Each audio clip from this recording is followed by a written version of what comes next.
Oh, thanks for catching that for me. I got you. Because on this day I lost it.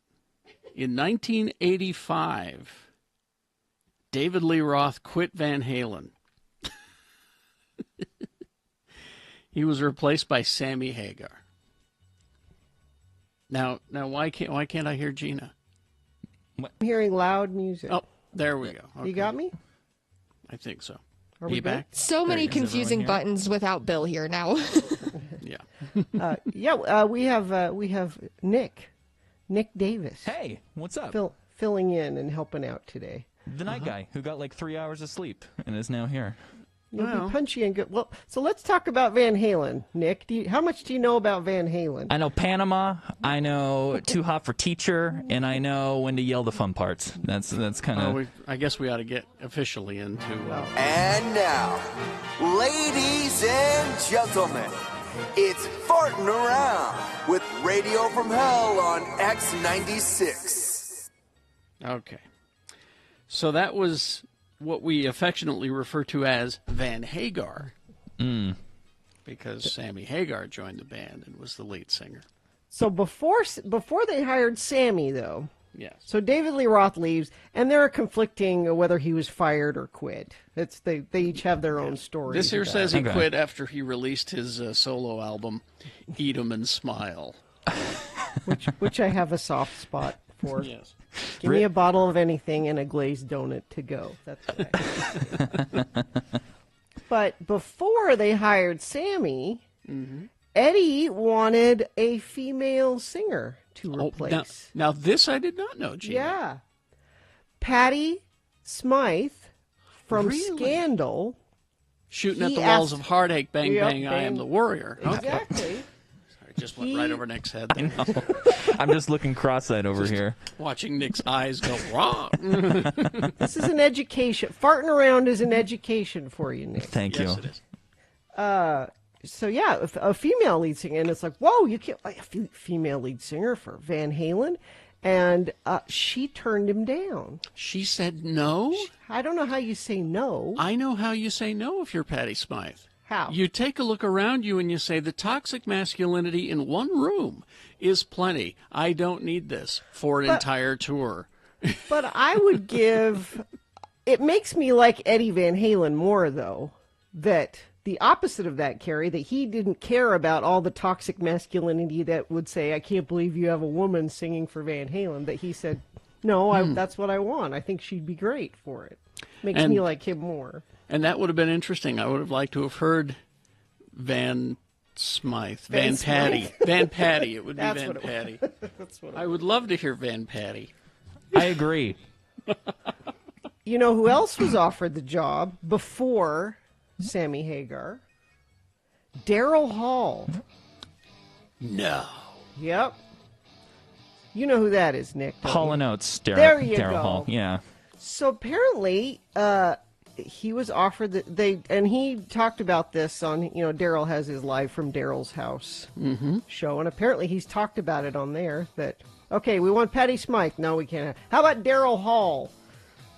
Which I can't picture that at all. No, that I can't. I can picture Patty Smythe, but I can't picture Daryl Hall leading Van Halen. I just can't. But then here's the fun part. Nick, keep up. I'm really trying to. So, Eddie, they're looking for a new lead singer. It's not Daryl Hall, and it's not Patty Smythe, and what are we going to do? And Eddie is talking to his Ferrari mechanic. And his Ferrari mechanic says, you know who you should talk to?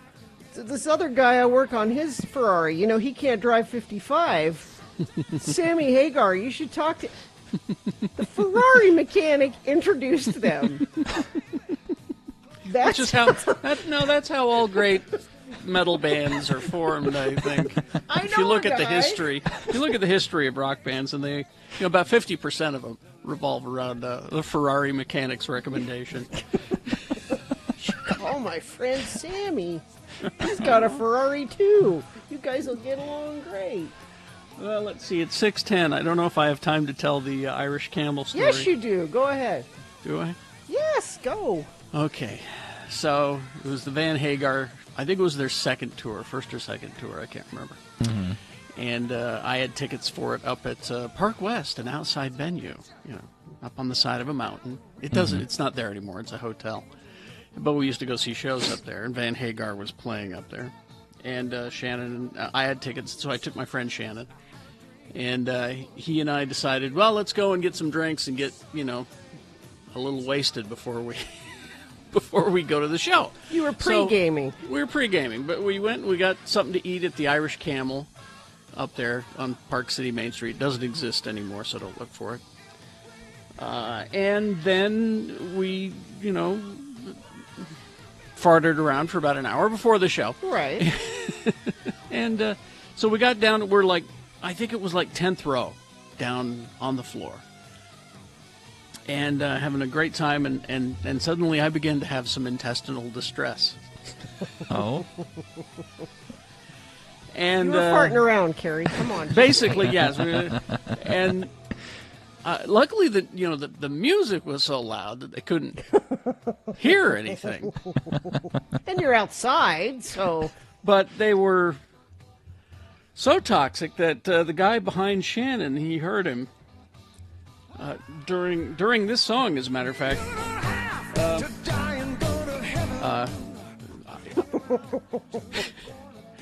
The guy behind me said, well, that one smelled like someone died inside of you. Luckily, they didn't know it was me because it was a crowd situation. They weren't able to say that guy right there ruined the show for everyone. But, I mean, at this point, I miss smelling a good fart at a show, if I'm honest. You'd even put up with that. Yeah. That there is COVID summation. Yeah. Just in one sentence right there. That just, the COVID quarantine summation in one sentence. Right now, I miss smelling a fart. I've been pre-gaming every night waiting for concerts to come back. The game never happens. You be careful. You're going to explode if you're not careful. I think that's enough farting around. This has been Farting Around with Carrie, Bill, and Gina on X96, Radio from Hell. That was actually a perfect farting around story with an actual farting around story in it. Why does Cortana keep sending me a daily briefing? I've asked her not to. Is she filling up your inbox with information? Every morning, and I keep telling her, this is not helpful, I don't care. It comes to me, too, and it drives me nuts. I know, we're all getting them, and I'm like, no, I don't need these, stop sending them, but she keeps sending them, that damn Cortana. All right, we do have the show ahead of us. We got, big boy news and opinioendo. We got geek news. We got Beat Gina coming up. You could win a Radio from Hell face mask. Which you will be using for the rest of the year, trust me. Sean Means will be here, and we can discuss Godzilla vs. Kong, because I watched it yesterday. Oh, good. Maybe I'll tell you a little bit about that during Geek News coming up. Stand by for all of that. And thank you to Nick for sitting in, and thank you for Katie for powering through and helping me out this morning. Thank you. UtahAdvocates.com. That is the website you can go to right now. Well, you can go there at 3 in the morning. You can go there 24/7, and there's an anonymous chat feature there. And you can talk to an attorney, not a bot, not a secretary, to an attorney 24/7 about whether your case has any merit. Yeah, because accidents happen at all hours of the day, and you want to get the advocates involved as soon as possible. Don't wait until you start getting medical bills and going, how am I going to pay for these? And I thought insurance was going to take care of this, or I thought the other guy's insurance was going to take care of the... Don't get that far into it. Soon after your accident, call the advocates, and they can take that from you and not take any money from you at that point either. No, they won't take any money unless they get you a settlement. That's how they work. Is the money comes out of the settlement from either your insurance company or the other person's insurance company. You can call them 801-355-5550 or go to UtahAdvocates.com.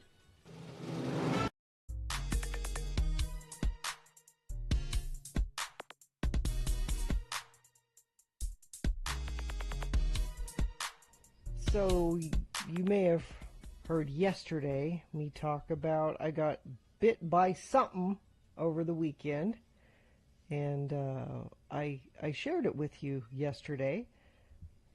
It was on your ankle. It was on my ankle, and I sent some pictures to Katie. I don't know if she can put those up, but if you follow me on Twitter at RFHGina, you can watch the progression of the injury. It got ugly. It got really ugly. Yeah, so yesterday it was like a little, I don't know. It was just a blister. A blister. And I actually showed it to our good friend Dr. Cobble, and he said, yeah, you should be all right. You could just, pop it, put some Neosporin on it, cover it with a bandage. You're probably all right, which I did. Yeah. I was brave. I got hydrogen peroxide. I got Neosporin. I did the whole thing, and I covered it with a bandage. And I said, "Well, I'll check it later." But it hurt, like throbbing pain. Yeah, that's a bad sign.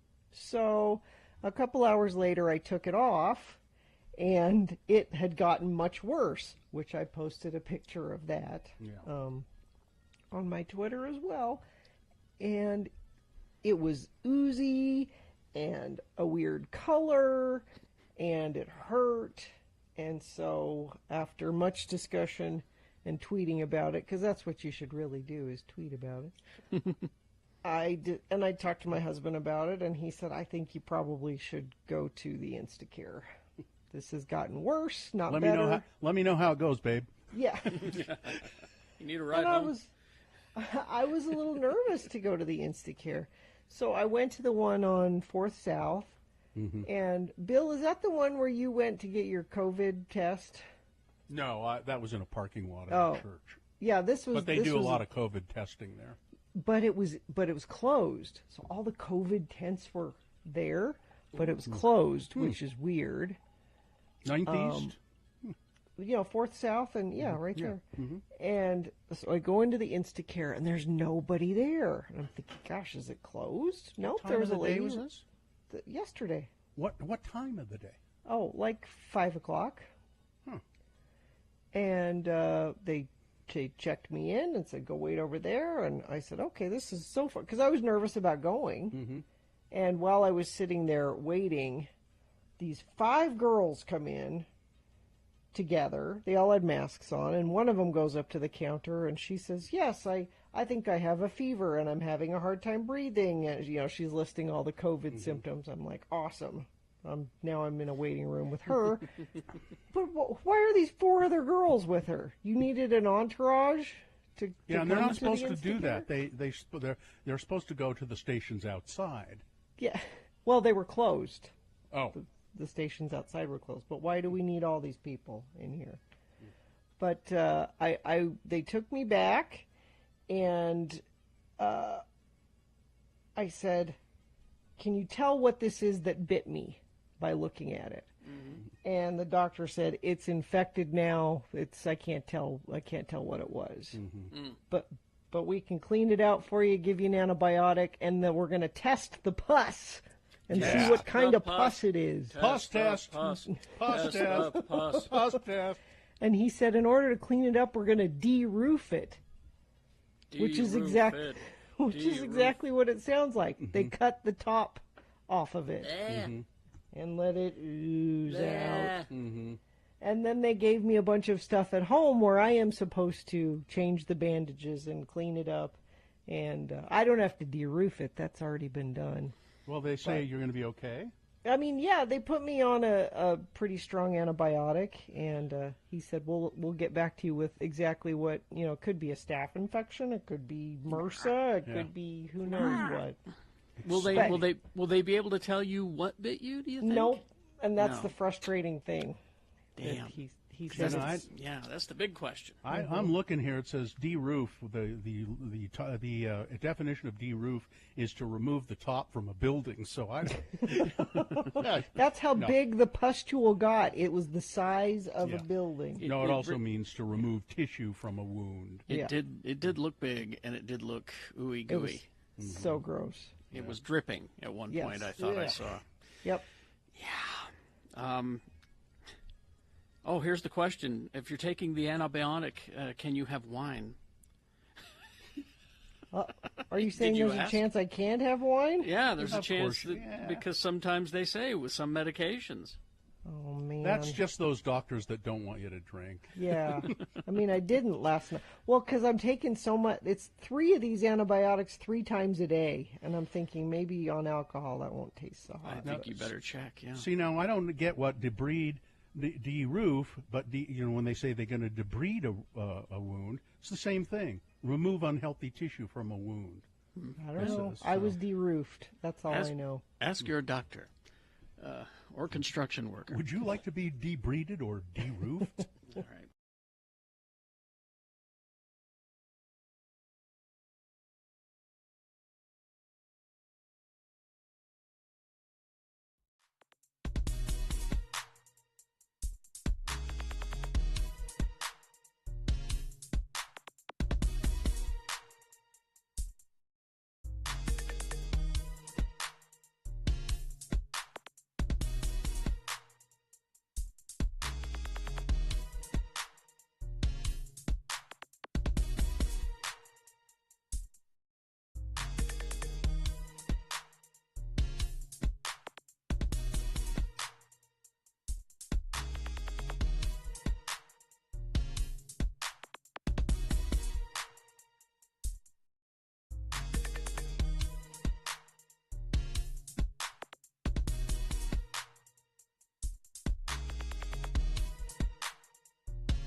It's over with. That's you, Nick. Oh, getting it over with. Sponsored by We Want Everyone to Know Strong is the place to go. Unlock stronger pricing at strongvw.com. The moon is a waning gibbous moon. It's 81% of full. And today is Thursday, April 1st, April Fool's Day in the year of our Lord 2021. And this is the Radio from Hell show, starring the Lords of Morning Radio, Carrie Jackson, Oh, hi. Bill Allred, star but not present. He's having surgery today. Think good thoughts for Bill, and Bill's back. Me, Gina Barberi, and filling in for whoever and helping out where he can is our night guy, Nick. Hey, Nick that's what I've always Davis. done. And of course we have Katie. We couldn't do any of this without Katie. And Miriam is all by herself, but she's fine with it. She can handle it. Oh, yeah, Miriam's she's got good. this. She's She'll be like when you call in to vote for boners and such. That's who you're talking to. She helps with all that. So today is not only April Fool's Day, it's also National Sourdough Bread Day, Ooh, nice. which has been a pandemic staple, I think, for lots of people. Mm-hmm. It's National Burrito Day, or if you prefer, a burrito. Burrito. Utah. That's how you say it in Utah, is burrito. It's National Burrito Day. It's Utah Burrito Day. Mm-hmm. And it's something called National Alcohol Screening Day. Alcohol screening day? I'm unclear what... What would that be all about? Well, let's see. Let me click on this, see what it says. It says National Alcohol Screening Day raises awareness about the harmful effects of alcohol. Each year on this Thursday, the first full week of April, it's about blowing into a breathalyzer. Oh, It's that's no breathalyzer fun. day. I thought you were supposed to screen your pantry to see if you have alcohol, but Well, I know that. And I have exciting alcohol news coming up in the news. What? Yeah. Breaking alcohol news. Damn. You know, we haven't given the phone number. 877-602-9696. We If have not people given wanna the phone number to check in in. with us, yes. We didn't really ask for it. I'm sorry. No, that was our fault. But you Yes. can do that right now. Certainly. We do have, let's see, well, let's go to Eric. Eric is on the phone. And again, it's 877-602-9696 if you want to check in, just like Eric. Eric. Good morning. Good morning. Hi. So I have a couple of issues. First of all, Hell Babies is a little too close to Rush. So we all know that they're called Hellions. these are children of people that listen to the Radio from Hell show. Because Rush Limbaugh had people that listened to him, their kids were called Rush babies. So we had talked about having hell babies, which I still kind of like. Well, I prefer it because it's so close to Rush babies and I feel like it eclipses Rush babies. But Hellions is also good. I could see little Hellions. I just want the onesies. I'm ready for the onesies that say Hell Baby or Hellions. And I like Hell Babies because it's close to Hellboy, the comic book. So. Oh, yeah. Okay, Gary, I'll give you that one. I can't argue with that. Okay. Also, when are we going to rename Colorado Representative Lauren Boebert to Lauren Bonert? Because every time she opens her mouth, the boner falls out. Well, there you go. I like that. There you go. Laura Bonert. Write that down. Someone remember it. Etch And that. then I also have a story for you as well. Okay. So a couple of weeks ago, I was getting ready to leave for work, and I went to grab my backpack that has all of my essential work supplies in it. And I heard something move in my basement, and as I looked, a raccoon was staring back at me from inside of my house, Now, which was very exciting. Now, is your basement, is this like an unfinished basement, or this is like a basement where you live and are? And So half of the basement is finished, and the other half that is finished has a family room with a fireplace in it, and the fireplace had the raccoon living in it for some time over the winter, and we thought it had moved out for the spring, went to its summer home. Apparently it did not, so we capped the chimney, and it was apparently unhappy with its living circumstances and decided it needed to break through the fireplace into my house. well, you're half right. He found his summer place, and it's in your basement. That's where Yeah. he's decided to live. And it sounds like you gave him no choice, really. I'm siding. We I'm thought siding with the he had raccoon. left. We hadn't heard him for a while, so we decided it was time to shore up the chimney and to make sure he did not return. Apparently, that was not the case. So what did you I'm happy do? with the quarantine. We tried to peaceably funnel it into a live animal trap. It was not okay with that, so we had to resort to violence to subdue it. Oh, no. We had to knock it out with a 2x4 before we could put it in the animal trap. Jeez. Wait, did you just have a live animal trap handy? I'm wondering what you did from the time you realized it's in the basement. You just happened to have a live animal trap? We had tried to trap it, but it Oh. was uninterested in all of the bait and food that we were offering to it in the trap.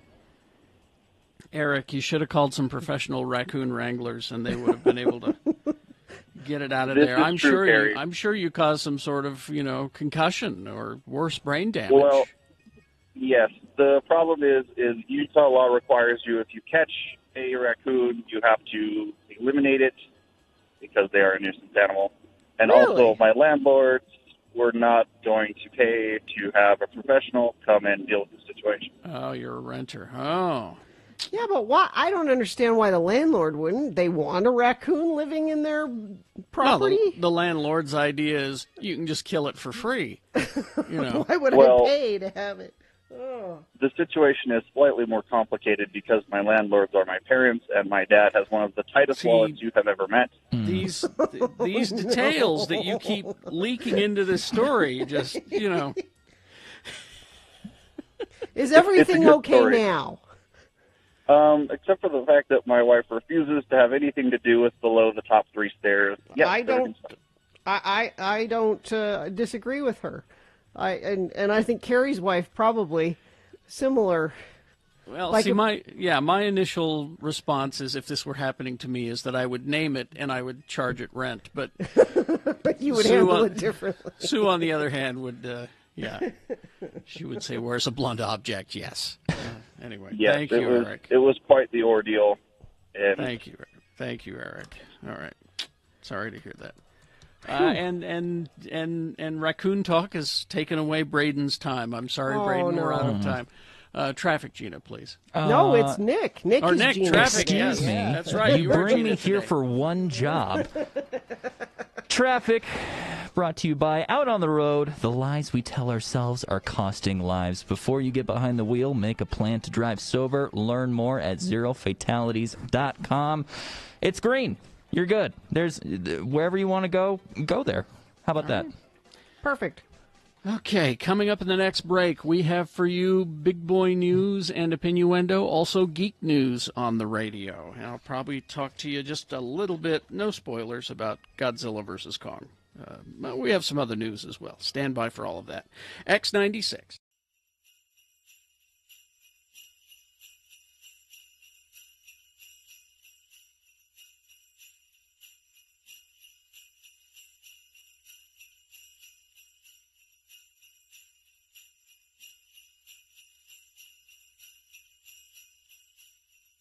I will read it to you. It looks to be typewritten. Yes. Wow. Typewritten, actual letter dated the 9th of October. Nice. Mm-hmm. Look You're at a it. lucky girl. Don't you wish you got more letters? Oh, you bet. Actual letters? I sure do. The only thing that could make that Email better. doesn't sound like this. The only thing that could make that better is if that had been handwritten. That's true. Oh, that would have been really special. Gina, I would ask you to think about a time before cell phones, blogs, Facebooks, and Twittering. Back a time when people actually wrote A letters. simpler time. Yeah. We raised our kids in the physical world. Yeah. We threw our money away on frivolously silly things. We pursued tangible hobbies, or at least had fun playing. We traveled where we wanted to, when we wanted to. The world was ours for the taking. And we had meaningful conversations with people who were important to us, either face-to-face or on the telephone. Is this from your first boyfriend? No. Those people, if they judged us at all, were polite enough to do so in a way that led to improvement. Okay. What has changed? Nothing, of course, but the perception is now that we have to record or display every aspect of our lives and activities and do it as quickly as possible. Twitter. Does it really matter if you learn that someone took our kids to the park last Tuesday? No. Are a million meaningless opinions any better than a few well-considered ones? No. Must you change your life to fit into the false standard propagated by people you don't even know? No. Of course not. The most dangerous trap to fall into is trying to be someone you're not, for whatever reason. For the love of all things irrational, Gina, just be yourself. It's what makes life worth living. Stop twittering. Sincerely, Martin Noonzert. P.S. Your bio on the X96 website is not up to date. As I like to say, any clod can have the facts, but having an opinion is an art. I guess I need to update my bio. You know, you should scan that letter and put it on our website. I should blog and Twitter about this letter. Tweet. A blog and Twitter. Tweet. I'm sorry. Mm-hmm. If you use Twitter, you tweet. You tweet. Why can't I Twitter it? That's something that you should do in the privacy of your own bedroom. It's true. When your husband's out of town. Some more letters. I want more actual letters sent through the mail. Well, give your address. 515 South, 7th East, Suite 1C, Salt Lake City, Utah, 84102. If they're handwritten, it's even better. Or even better, if they're words cut out of magazines and Yeah. pasted onto Perfect. it. That's great. Let me just say this to people writing letters to Gina. You may write them. You won't get them. She will. No. You're not going to take the time to return them. No. Yeah, email's a lot easier to Yeah, it is. answer. And Yeah. But go ahead, send her letters. Try not to use words like nonplussed. I know nonplussed. Now you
right, so 6:37. We got Geek News coming up in this break. We also, it's 7 o'clock, Beat Gina with April Fool's Trivia. It means it's questions about the holiday April Fools. Not actual fools? There's no... No. Okay. And it's multiple choice, and I made it super easy. Odds of winning are excellent. I feel good about them. All right. So let's get to some big boy news and Opinnuendo first, brought to you by... Get a professional AC or furnace tune-up for just $39. Get comfortable, stay comfortable with Scott Hale Plumbing, Heating, and Air. Call 801-264-HALE.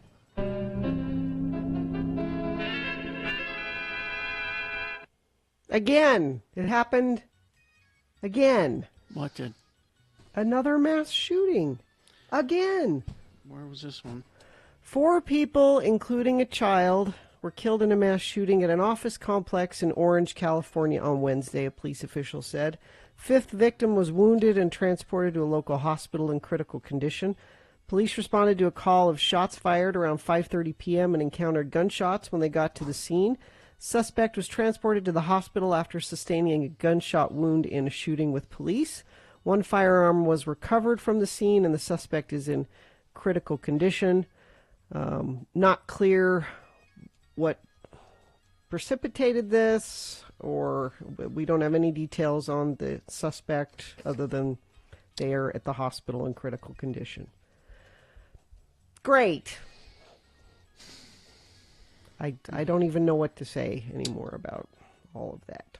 So I will find a better story to tell you about. Carrie, this is the good alcohol news I was teasing you about. Good alcohol news. Wait for it. Yes. Tara Thune, a Utah native and expert in public policy and telecommunications, and I suspect Radio from Hell listener, is poised to become the newest member of the State Liquor Commission. Governor Spencer Cox named the North Logan native to the 7-member board that oversees liquor sales and licensing for the Utah Department of Alcohol Beverage Control. You know, it's funny, though. You said Tara Thune, and I'm like, I've heard that name. Maybe she follows me on Twitter, or I follow her, or something like that. The name is familiar. I wasn't kidding. That I bet she's. Yeah. I bet she's a friend of the program. Thune replaces former Representative Sophia DeCaro, who left the board to lead the governor's Office of Management and Budget. Quote, at the end of the day, the DABC is a business, and I hope to bring my experience and insight to help improve business efficiencies and maximize revenues for the taxpayers of Utah, she said during her confirmation hearing. Specifically, I believe there's more the agency can do to improve their customer service focus, enhancing government operations for both companies they regulate and the companies they serve. Thune wrapped up her comments to the committee by answering the million-dollar question. Are you a drinker? Let's just get the cat out of the bag. That's what it is. It's, are you a drinker? Are you familiar with the product that you're regulating? Let's put it that way. She said, I'll just let the cat out of the bag and let you know, yes, I do drink alcohol. Oh, thank Lord. This means that imbibers remain the majority on the sometimes controversial state panel. Membership on the State Liquor Commission has been divided along political lines, with Republicans holding the majority of seats and Democrats filling the remaining 3 spots. Well, I saw that it was the day before, or maybe yesterday. It was Ben Winslow at Fox 13 tweeted about the DABC meeting, and he said that they were accepting applications. Mm-hmm. And for about 5 minutes, I seriously considered it. I could do that. Why couldn't I do that? Yeah, I could do that. And I got thinking, no, you're just asking for trouble. Yeah. And you'd probably have to wear a suit. Ugh. Like to go to Why? I don't know. Can we talk about ties for a second? Let's talk about ties. Because I maintain, take a look at this past year that we've had. Mm-hmm. Everything about office dynamics has changed. Everything. Why our bosses continue to pay so much money for rental space. Mm-hmm. I'm not talking about just our radio station. I'm talking about all offices downtown. Why are we – this is going to upset the mayor. Why are we spending all of this money on rent downtown when a lot of our people's work could be done from home? Well, there are a lot of companies that have decided to, like, you know, this at-home thing works. We're going to keep you at home. The smart companies are realizing that, and they're saving money on rent in big buildings. Okay, let's take it a step further. We've been able to conduct meetings without people wearing ties for how long now? Mm-hmm. What's the point of the tie? Just dress nicely. I'm not saying wear your best Rush T-shirt. You know, I'm saying dress reasonably nicely, but why are ties the thing that make you own a tie, Nick? I do. Do you know how to tie a tie, Carrie? Is this a rant about? I'm just making sure. I learned that in Boy Scouts. Sir. Come on. I had to learn something in Boy Scouts, other than that I'm not a very good boy. True, but I mean, this whole tie as a symbol of someone to be taken seriously, that's ridiculous. I'm now less likely to take you seriously if you're wearing a tie. Any jerk can wear a tie. Matt Gaetz can wear a tie. Yeah. That doesn't make me take him seriously. So let's get rid of that aesthetic. There's so many, the handshaking thing. There's so many aesthetics I just want to go away. Thank you, COVID-19. But to get rid of the tie would mean to get rid of the piano tie with the keys on it, and I'm not willing to lose that. That's Nick's only tie. He is just. And do you actually play like heart and soul on it? Yeah, you sit there wherever you're at, and you just silently touch your chest all awkward like. Sorry, got off on a rant there. Sorry, go ahead. That's okay. News. Back. Well, speaking of COVID, for the first time in a week, the number of new COVID-19 cases in Utah rose back over 500, even as the state closed in on 500,000 people fully vaccinated against the virus. Utah Department of Health also reported 4 additional deaths caused by coronavirus. All 4 occurred before March 1st and only were recently confirmed to have been a result of COVID-19. I know slowly we're getting vaccinated. At least Radio from Hell show, we're almost all the way there, I think, being fully vaccinated. Carrie, you go today, don't you, to get your... Today is my second shot today down at the Salt Palace. And everybody keeps telling me, well, set aside a couple of days. You know, you probably should have changed it or something with Bill being gone. You're going to be out for a couple of... No, I won't be out for a couple of days because I am a super mutant. No, I'm not concerned about this because the first shot that I had, like I said, I sat down and I was a little dizzy, but I couldn't decide whether that was the shot or me trying to read my small print comic book or not. Yeah. You know. But I was fine. And it's so I had my second shot. I had a fever, and I was on the air. You guys didn't even know I was having a fever and not feeling great. But I was excited when I had the fever. I was like, yes, go! I got go, the fever. Little mRNA, go! Get in there! You make that. You know, sell your bitch. Come on. And my sister said, well, you have a fever or you got some aches and stuff. Are you going to take ibuprofen? I said, no, I want to feel every bit of this. I want to know that it's working and in there. I have the same attitude when it comes to the anti-diarrheal pills. No, I will not take them. I want this out of me. I don't want it to stay any longer than it has to. You and I disagree on that. Oh yeah, that's right. I am all about the. We're going camping. Where's the Imodium? Because that's poison in the body, you know. Like, I will deal with this when we get home. I'm gonna put a stopper in it and deal with it when we get home. I'm the same way with any of that stuff. I want it out of me. Just get it out of me. I'm not going to take anything to stop it. All right. So where were we? News. That's right. I don't know. Yeah. Do we have time for any more? Or do we move along? Just a quick story, and then we'll get to sports weather traffic with Nick here. Well, just while we're talking vaccines and stuff, apparently the new thing on social media is to post where you're getting your vaccine, because there are a lot of unusual. In my arm? Well, no, not that. Like what building you're. Because it's all over the United States. There's really interesting places that have. I thought mine was weird. I went to a movie theater at Valley Fair Mall.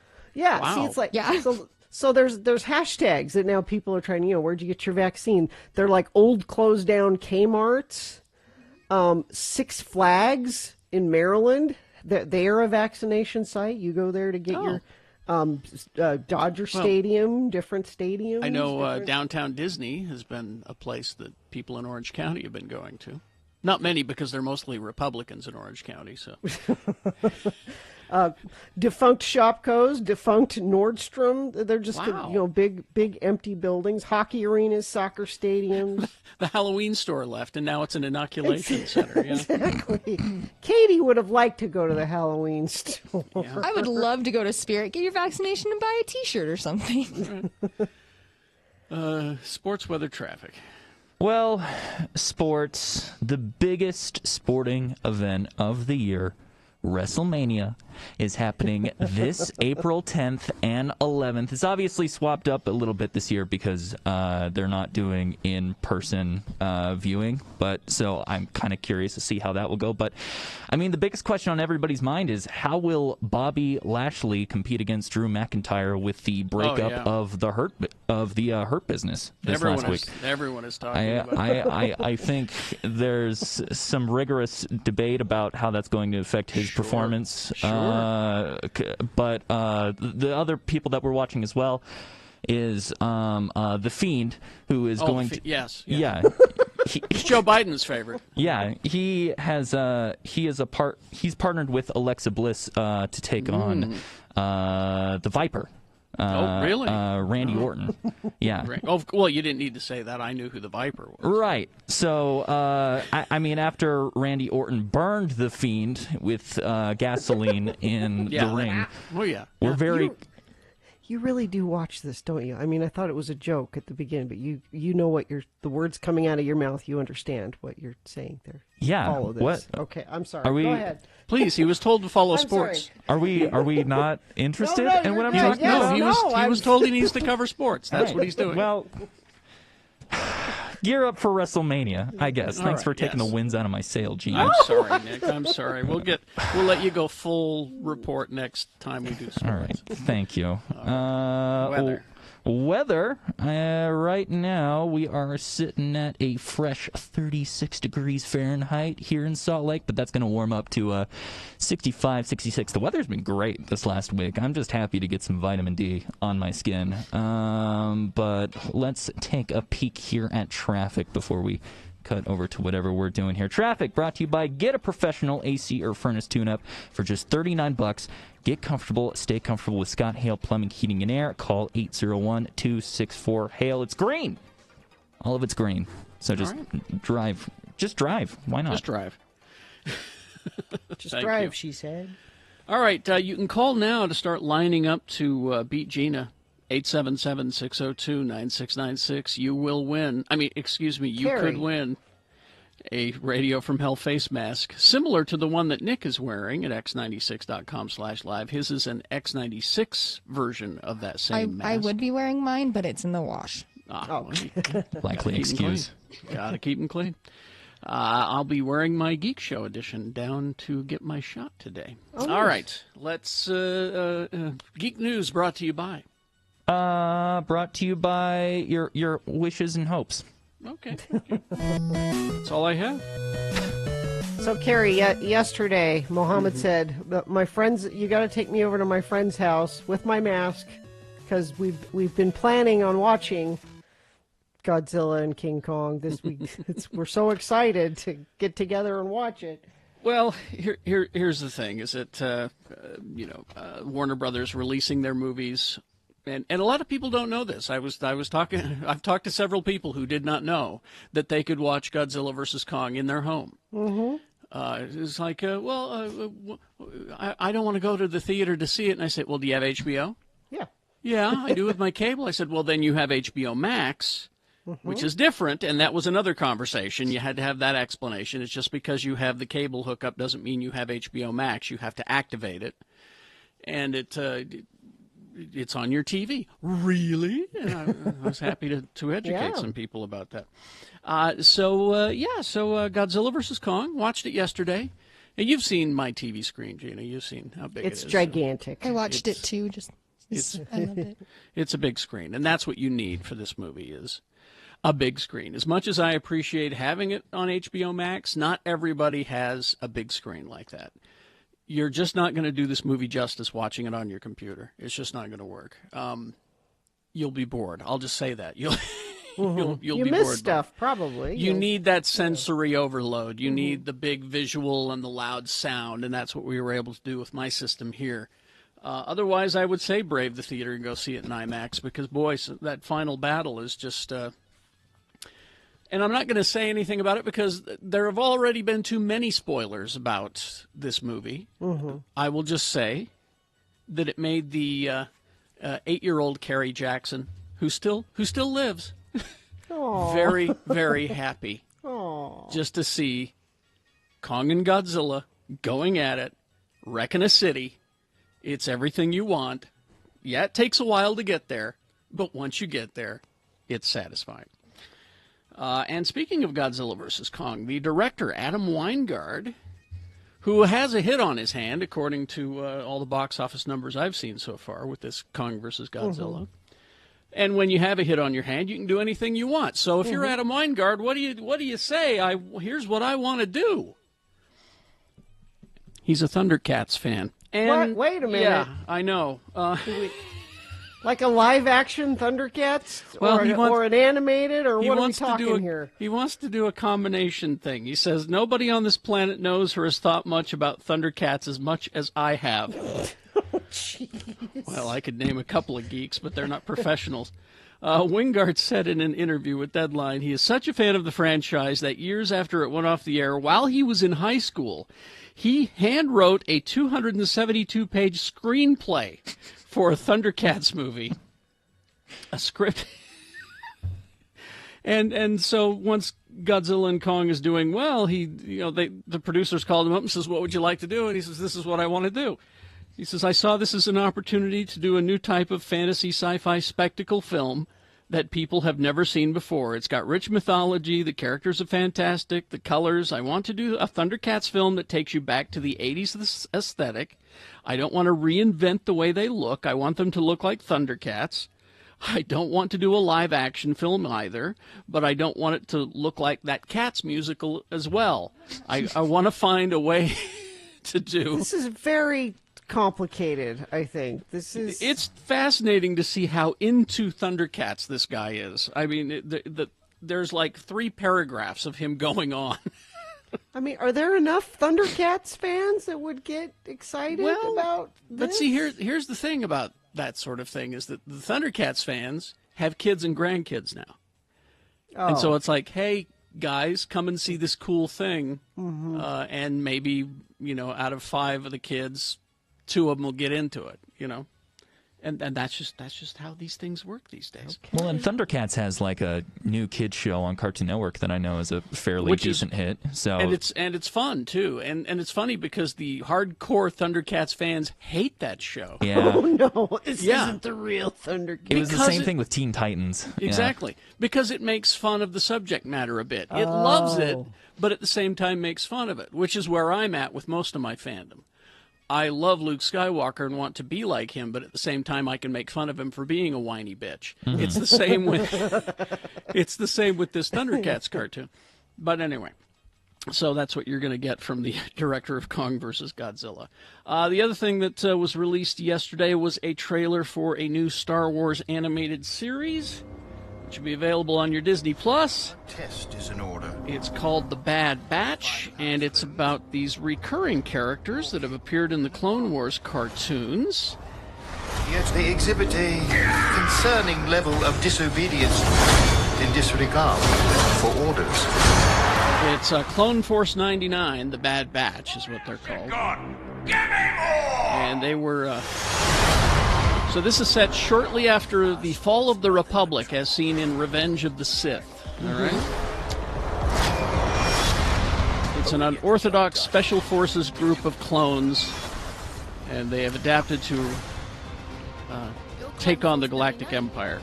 Now, here's the thing, is that the main characters, there are 5 of them, and they're all voiced by the same guy, D. Bradley Baker.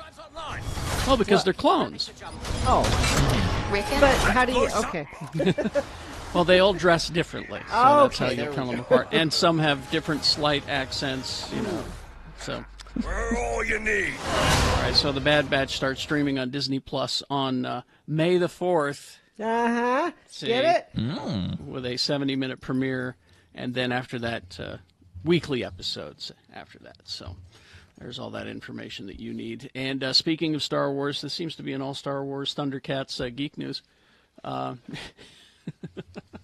So they announced the cast of the Obi-Wan TV series, which is going to be released from Disney Plus. Big cast. And Ahmed Best, who played Jar Jar Binks, stepped forward to say, I won't be in the cast. Don't worry. I'm not in it.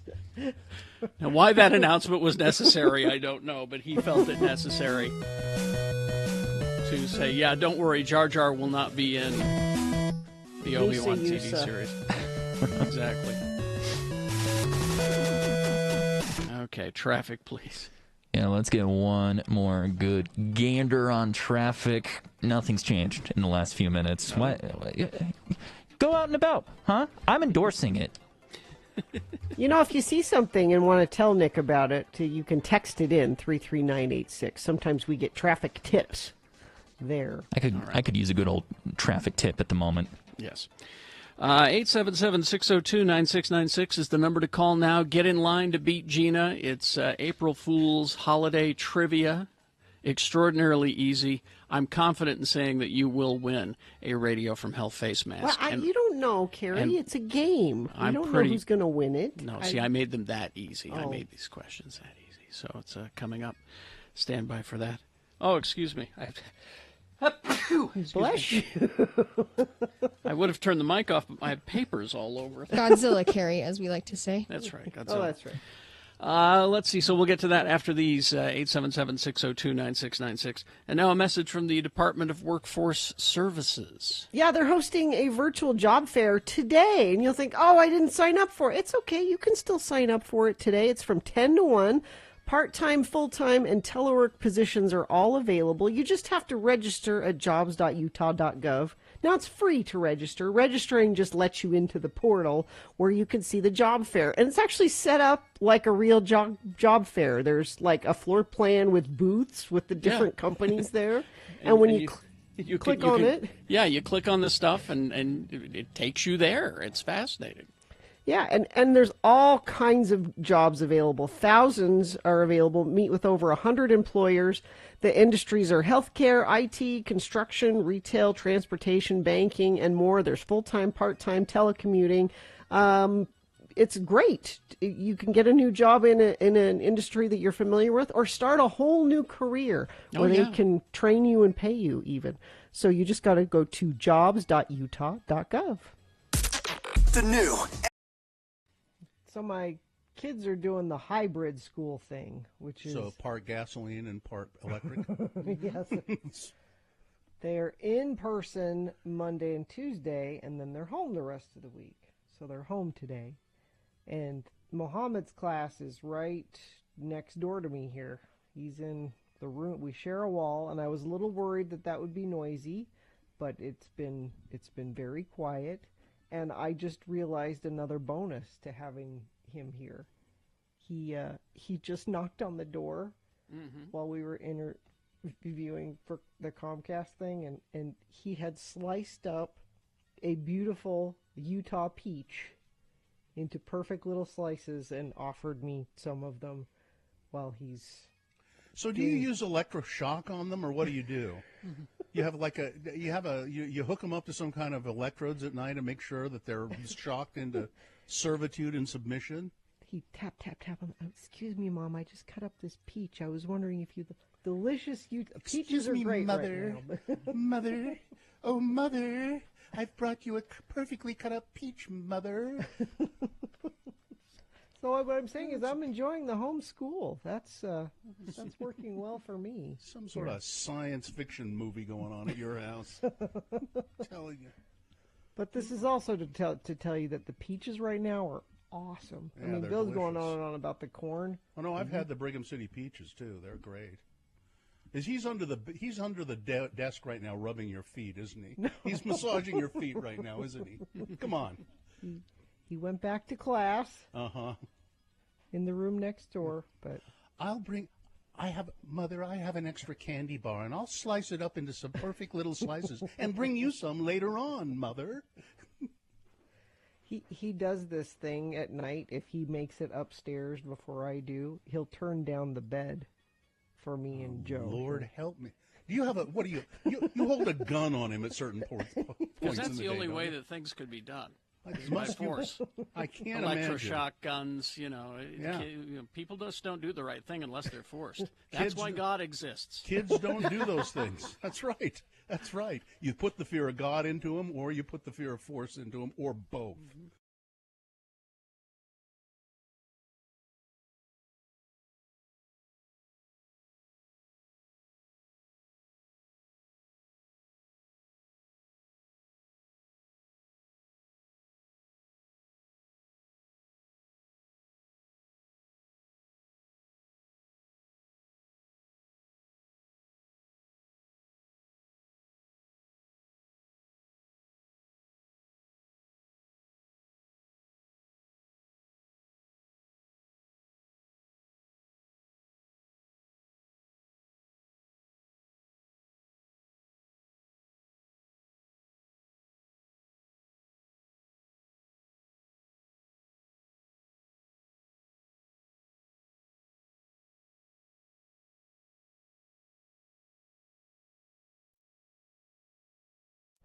Unless we Utahns are diligent, our taxes will be raised without our knowledge. Did you know that right now there's an organization who thinks they know better than you how to save Utah schools? This group wants to raise your taxes. Wouldn't you agree that's just not right? Well, so does Republican Representative Arthur McCarty from Roadside Table, Utah. He began the group opposed to the suggested 10-cent Jello tax. Citizens against People for Alternative Revenue Tax Income believe that not only is the proposed Jello tax wrong, it's also cost prohibitive. The state would have to establish a Jello commission and then open costly state-run Jello stores. Then it's only a matter of time before racketeers would begin smuggling in gelatin from neighboring states. Taxing green gelatin would also place an unfair burden on those people who mostly buy this product. Large LDS families, already on a tight budget, would end up paying for a greater portion of public education than would people with no children at all. And that's just not fair. Hello, I'm Republican Representative Arthur McCarty. Please call your state legislatures and tell them to vote NO on the green Jello tax. It's time to get big government off our backs. Paid for by Citizens Against People for Alternative Revenue Tax Income.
Well, hello there, ladies and gentlemen alike. This is Dick Nars filling in for Johnny Ola. It's the game everyone wants to play, but only one will win.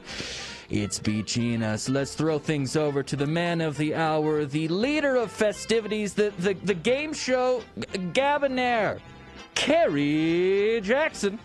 Wow. Oh, well Thank done. you, Dick Nars. Thank you. Thank you for filling in at the last minute for our old friend Johnny Ola. So you went to this. Nick I see you went to this. Huh? He did a game show generator. No, hush. This is. I'm sorry. This is Dick Nars, and clearly he went to the same game show host announcer school that Johnny did. Clearly, We're classmates. Exactly. Class of 1964. All right. We've. I didn't get the name of the person that we. Oh, is it? Okay, yeah. We had three people on hold. We tossed a coin off the air to determine who would go as the contestant, and that is Tommy. Tommy is on the phone. Hello, Tommy. Hello. How's everybody doing? Just fine, thank you. Now, Tommy, if you beat Gina at April Fool's Day trivia, you will win a Radio from Hell face mask. If you lose, what are you prepared to do? I am prepared to drink coffee and get comic books at Watchtower Cafe. Oh, Now, good. We were wondering, because we thought they closed, but I guess they moved. Do you know where their new location is? Yeah, it's like 1482 Main Street.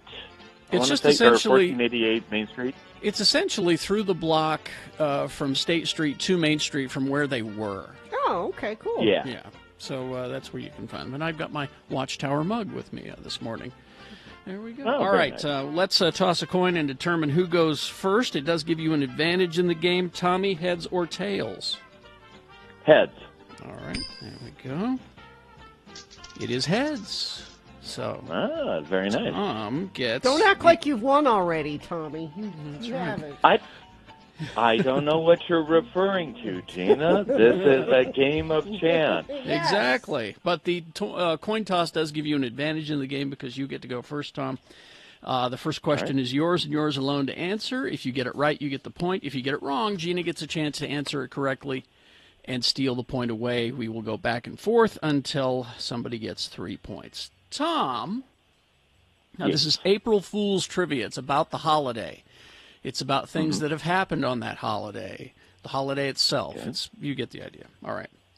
All right. Tom, in 1998, a chain restaurant introduced a fictional sandwich for left-handed people.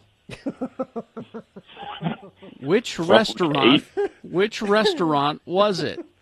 Was it A, Der Wiener Schnitzel, B, hot dog on a stick, C, McDonald's, or D, Burger King? Oh, tough choices. Just because it's fun to say, Der Wiener Schnitzel, A. Sorry, that's incorrect. Because that's all right. Then you get I'll into the win with the whole joke. is a hot dog a sandwich thing. That argument happens. Well, and that's why I'm immediately able to discount hot dog on a stick, because that's not a sandwich. All right. So what is the correct answer then, Gina? I'm going to say Burger King. That is correct. That is 1 point for Gina Barberi. Thank you, Let's see if Tommy can take things back. Thank you, Richard. All right. Gina. Yes. Which American city has a parade on April Fool's Day? Okay. Which American city has it? Maybe not this year, but which American city has a parade on April Fool's Day? Is it A, New Orleans, B, Booger Hole, West Virginia? God. It's an actual city, I'll have Is you it know. really? Oh, God. C, New York City, Uh-huh. or D, Intercourse, Pennsylvania? Also a real city. I'm going to go with the Booger one. You're going with Booger Hole. I'm Booger Hole, West Virginia. Yes. I'm sorry, that is incorrect. No. Tom gets a chance to steal the point away. I thought these were easy. I thought we'd be done by now. Tom, I go can make ahead. an argument for any of those cities. Can I hear the answers again? A, New Orleans, C, New York City, or D, Intercourse, Pennsylvania? Yeah, I'm going to have to shoot for C, New York City. Incorrect, New Orleans. Wow. We're going These to be aren't here easy, Carrie. way too long. All right. So it is now Tom's question. All right. Tom, which sitcom aired an episode entitled April Fool's Day that was actually about tax day? Was it A, Talent Showcase with your host, Eugene Jeleznik? B, Roseanne? C, Seinfeld? Or D, My Mother the Car? I'm going to have to go with Seinfeld. Incorrect, Gina. Roseanne. Roseanne is the correct answer. That's 2 points for Gina Barberi. Things are God. looking troublesome for Tom Tom. It's Gina's question now? Yeah. All right, let's see. In 1957, Okay. the BBC ran a news report on April Fools about an abundance of what kind of crop? Okay. Was it A, corn nuts, B, spaghetti, C, figs, or H, Lucky Charms marshmallows? See, you think you made these easy, and for a joke, if we're talking about a joke day, joke answers could be the real answer on this day. Any of those. I'm going to say spaghetti. All right, well, spaghetti is correct. Oh. And with the clean sweep, our lady Gina Barberi she's taking it all home, leaving Tommy in her wake. All right, well, I'm sorry, Tom. You get nothing, sir. As Well, Mr. now wait a minute. What? Wait a minute. Oh? Because if he's going to go to the Watchtower and get coffee, I'm sure Oh. they would appreciate you walking in there fully covered with a attractive Radio from Hell face mask. on Yes. yourself. You mean I can get the mask? Wow. Still? I know, this is a shocking Oh, turn you of were events. so magnanimous. But Is when that you- the right word? Magnanimous? Yeah. Anyway. When you go down there, say hi to Corey and Tui for me.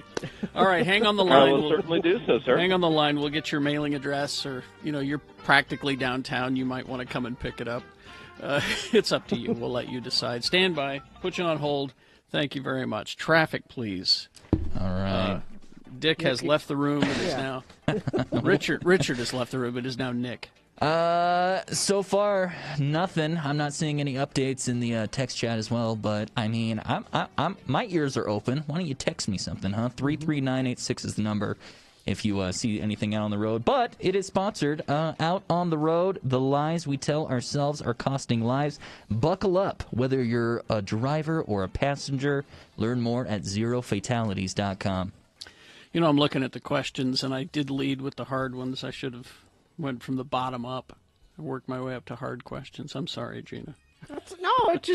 It occurred to me that when jokes are the answers, it could be any one of those. It's not as obvious. That's true. Okay. I didn't think about it that way. I wrote them in a hurry. I'm sorry. That's okay. Do you want a teaser for your boners Yes, coming up? our bonus round 1 coming up. Stand by. Yes. Boner candidate number 1. I want my big rooster back. I wanted to call that something else, but I chickened out. Boner candidate number 2. Real Housewives of Salt Lake, Zoom Bomb. And boner candidate number 3. So if I'm doing the math right, that's 39 masseuses. All right. I've got the perfect thing for candidate number 1. Okay. I like cock. Okay. Yeah, see? There we go. He's talking about roosters. A rooster. I said I want my big Exactly rooster what he's back. talking about. All right, stand by for all of that. Boners round 1 coming up after this. X96. The definition of streaming.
right, 7:23. Let's get right to it. Round one of your boners. Here we go. 3 news stories. These are examples of bad, stupid, or funny human behavior, and you will decide with your vote of these 3 candidates which one is the worst, which one deserves to go forward, boner fight, and possibly become boner of the day.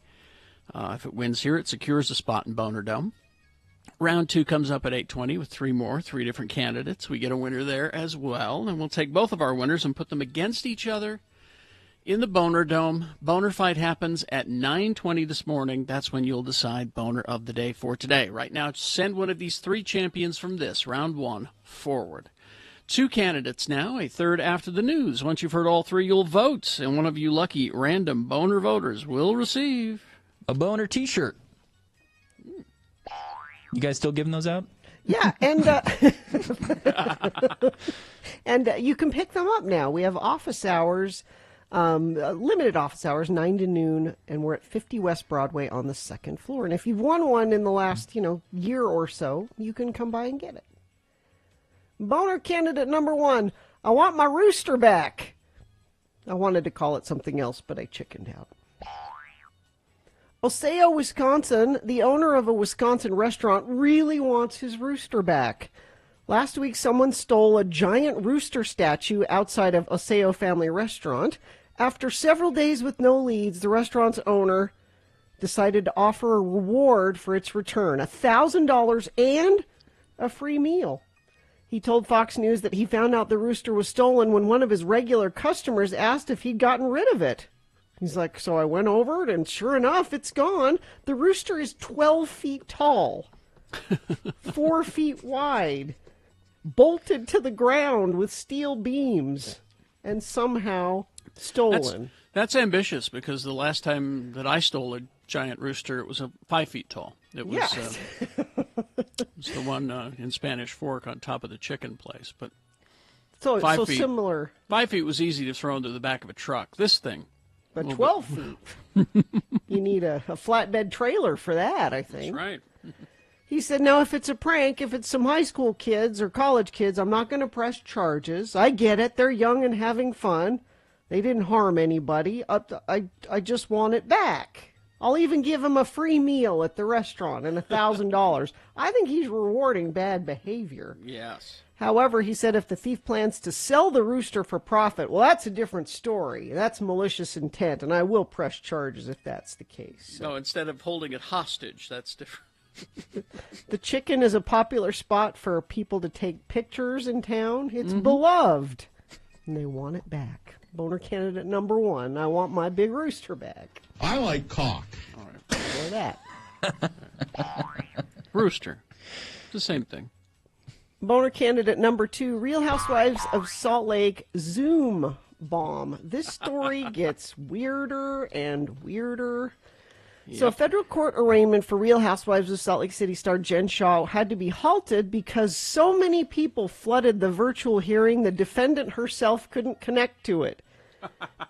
During a hearing on Wednesday in U.S. District Court, Southern District of New York, judge declared this is inadequate and ended the hearing, rescheduling it for Friday to give IT staff at the courthouse more time to deal with the volume of people trying to join the Zoom meeting. Yep. Shaw and her co-defendant Stuart Smith were appearing remotely due to COVID-19 restrictions. They were indicted by a federal grand jury in New York on conspiracy to commit wire fraud and money laundering charges. 2 were arrested here in Salt Lake City on Tuesday. Before the hearing even began, people could be heard unmuted on the line and appeared to be fans of the show, Real Housewives of Salt Lake City. I'm on for the Housewives trial. Do you watch Bravo? They're all talking to themselves. Clerks and the judge repeatedly chastised people to mute their phones. But there were difficulties connecting Shaw's lawyer, Salt Lake City-based criminal defense attorney Clayton Sims, as well as Shaw herself. Smith's attorney, Gil Athey, who was based in Salt Lake, sat patiently on the video conference with his client and joked that he didn't have any difficulties because he'd logged on early to beat the crowd. Despite the absurdity of Real Housewives fans flooding the line and shutting down the hearing, it presented an actual legal challenge. The judge acknowledged the hearing must be public, which is why you can't block people from being on it, I guess. But the defendants have a right to appear before a judge and face charges, and the judge must be able to clearly communicate with them. They're hoping people see videos and the lifestyle that she's living in Park City and realize that that money had to come from maybe hurting people. We're going to find out more about it. Yep. Thank you to Ben Winslow for gathering that story for us. Boner candidate number 2, Real Housewives of Salt Lake Zoom Bomb. Coming up in a moment, boner candidate number 3. So if I'm doing the math right, that's 39 masseuses. Boner candidate number 3 for round 1 coming up after this. Big boy news and opinioendo brought to you by. Check out Haster Games Spring Cleaning Sale, April 9th through the 11th. Clearance items are 60 to 75% off, including many games and miniatures. Visit HasterGames.com for more details.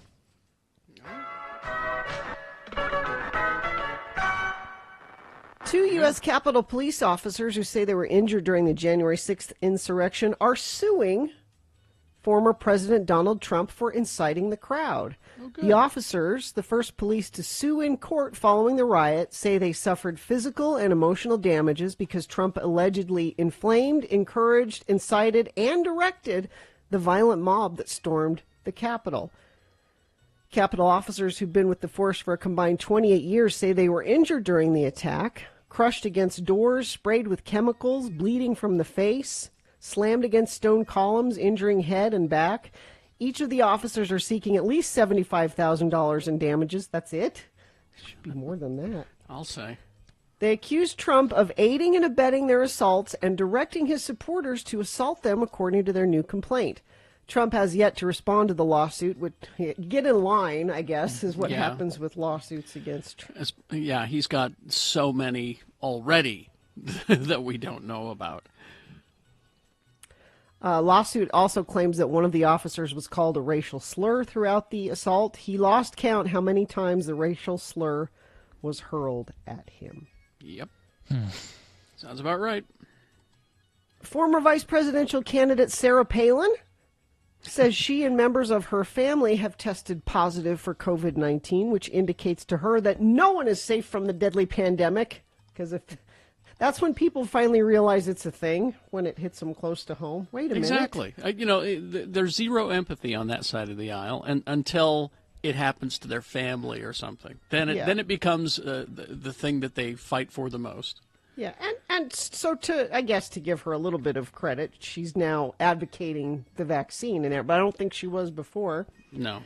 She says, as confident as I'd like to be about my own health, and despite my joking that I'm blessed to constantly breathe the most sterile air up in Alaska, because it's cold up there, my case is perhaps one of those that proves that anyone can catch this. According to the conservative politician, her family's fight with COVID began when one of her daughters awoke with no sense of taste or smell, tested positive. Her 12-year-old son, Trig, whom Palin calls an enthusiastic mask wearer, so he's the smart one in the family, soon tested positive as well.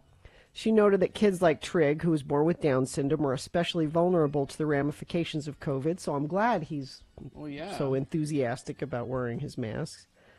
In September, let's see, that's an old part of the story, but the day I finally tested positive, like millions of other Americans, I decided that my bizarre symptoms now had a name. Mild fever, achy muscles, other bizarre symptoms, she said. I mean, I don't want to give her credit myself because she's so incredibly late to the game. Yeah. And again, zero empathy. Just because something isn't happening to you or a family member doesn't mean that you can't project yourself into other people's shoes. Isn't that what Jeebus said? Something along those lines, right? Walking a mile or something like that? Yeah. So I can't give her points because she's so late. It's good that she's speaking up because there are still a handful of these right-wing wackos who hang on her every word, and maybe they'll listen. I'm reading constantly about people who are like us that lean left, who when they can't get the vaccine in their area because all of the people in their area are also the same way, and so there are lines and lines and lines. The trick became find a heavy Republican voting area. And then you'll be able to get your shot there because they're not lining up. That's true. So travel to that area to get your shot. Interesting. And you can travel. You don't have to stay where you live to get it. But that becomes difficult only if, you have to get 2 shots. You have to go back to the same place where you got your first shot to get the second one. So make sure it's not too far away that's difficult. Yeah. But I'm not giving her credit either. But, I don't know. At least she is admitting it's real. I know people who refuse to get the vaccine, and this week they got sick. And they're still like, well, I'll have the antibodies now. So they didn't think it was real, but now they do admit it's real, but they have the antibodies, so they don't want the... It doesn't work that way. It's such a flip-flop of logic. Yeah. Even if we have Dr. Cobble on once a week, and he was just saying yesterday, even if you have had COVID, you still need to get the vaccine. Having it you can get it again. You can catch it twice, yeah. How much time, Carrie? Oh, just one more quickie. A quickie? Mm-hmm. How about... Yeah, here's David in the chat room. I drove down to Orem to get my vaccine. Yeah. That's because a lot of these Republican voting areas, they're not lining up. So give it a try. Delta passengers will once again be able to sip and snack in flight as well before boarding at Delta Sky Lounges. They have canned cocktails. So remember, you used to be able to order a mixed drink on the planes, and they got rid of that during COVID. Now that you're going to be able to get canned cocktails on makes Delta more flights. sense. Yeah.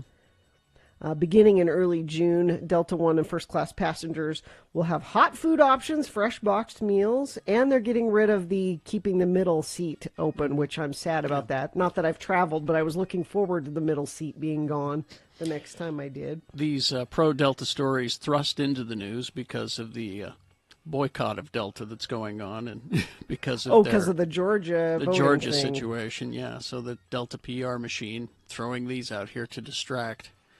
I mean, Delta finally saying something about the voting, finally. But it's after the thing was signed. Yeah. They're saying, oh, this is bad. Where were you before? You were told. I know you were told a week and a half before it was signed, and you didn't do anything. All right. Weather, traffic. Weather, taking a peek here. We've warmed up just a little bit, not too much. But as the day goes on, we will be getting a bit more sunshine and some temperature increases all the way up to potentially 65 degrees. So go take a walk or something. I don't know. I'm not going to tell you what to do with your life. But traffic, let's take a gander at that. So far, it seems everything is green. I'm not seeing any incidents out on the roads, but I'm also not on the roads. So if you're out there and you see something, say something. 33986 is the number. Yeah, I think because of spring break, there's a lot of people out of town. Oh, spring break I also going on? don't get. Yeah, there's just people are on vacation. I don't understand, but I hope they're all vaccinated. Boner candidate number 3. So if I'm doing the math right, that's about 39 masseuses. Deshaun Watson, NFL player Deshaun Watson.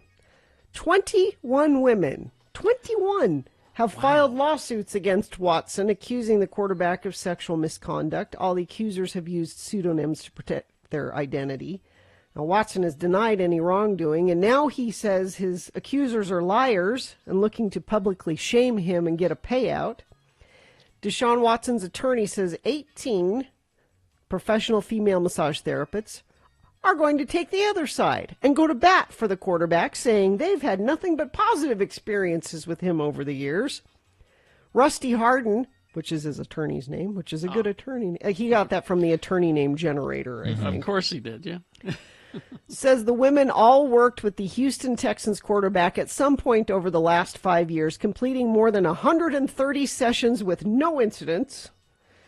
Hardin issued a statement saying, these women say they're deeply troubled by the accusations made against Deshaun, and these claims are wholly inconsistent with their experiences with him and who they believe him to be. All of them stated that Deshaun never made them feel uncomfortable or demanded anything outside the scope of their professional massage. Hardin says the 18 women he's been in contact with agreed to issue an on-the-record statement supporting Watson. These statements show the other side of the story that has been so lacking in the flurry of anonymous complaints filed by opposing counsel. Most of the statements share similar experiences, saying he was professional, polite, respectful, But, to my math, this is like 39 masseuses he's had in the last 5 years. That's a lot. That's a lot of masseuses. It's the boner, of course, is the harassment charges against him. So. All right. Let's review the first two and vote. Boner candidate number 1. I want my big rooster back. This is the 12-foot tall rooster that was stolen out in front of this guy's restaurant. And he's being nice about it and saying, I'll give you a free meal and $1,000 if you bring him back.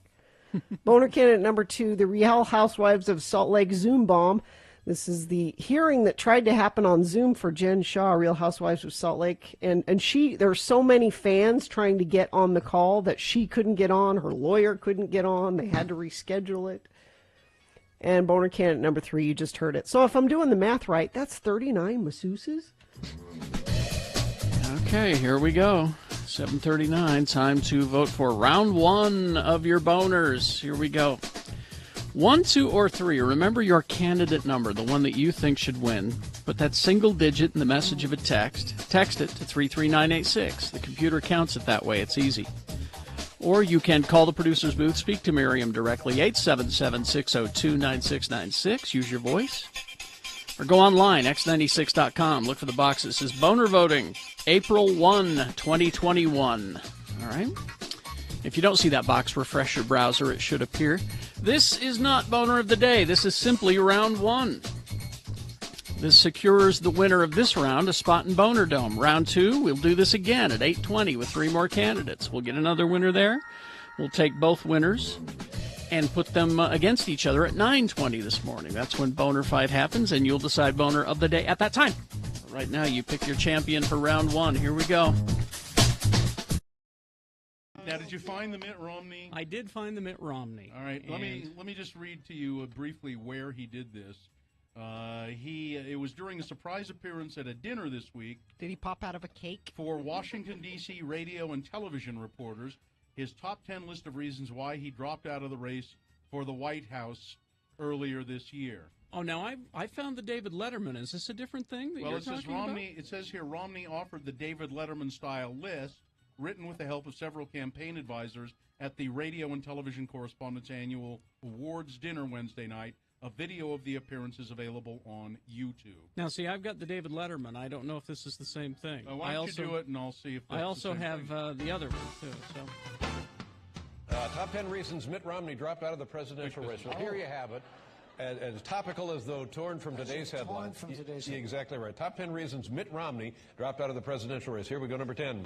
Harsh Midwest weather was murder on his split ends. Number 9. Is that... This is not the Mitt Romney one. This is Letterman's, but let's see which one is funnier. Okay.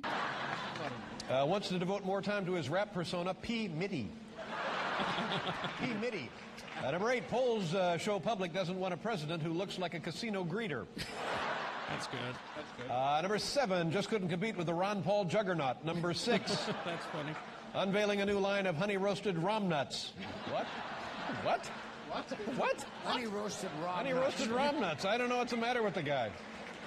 Number 5, that bastard Zogby had it in for him. Number 4, apparently America's not ready for a white male president. Number 3. That's good. That's a good one. Number 3.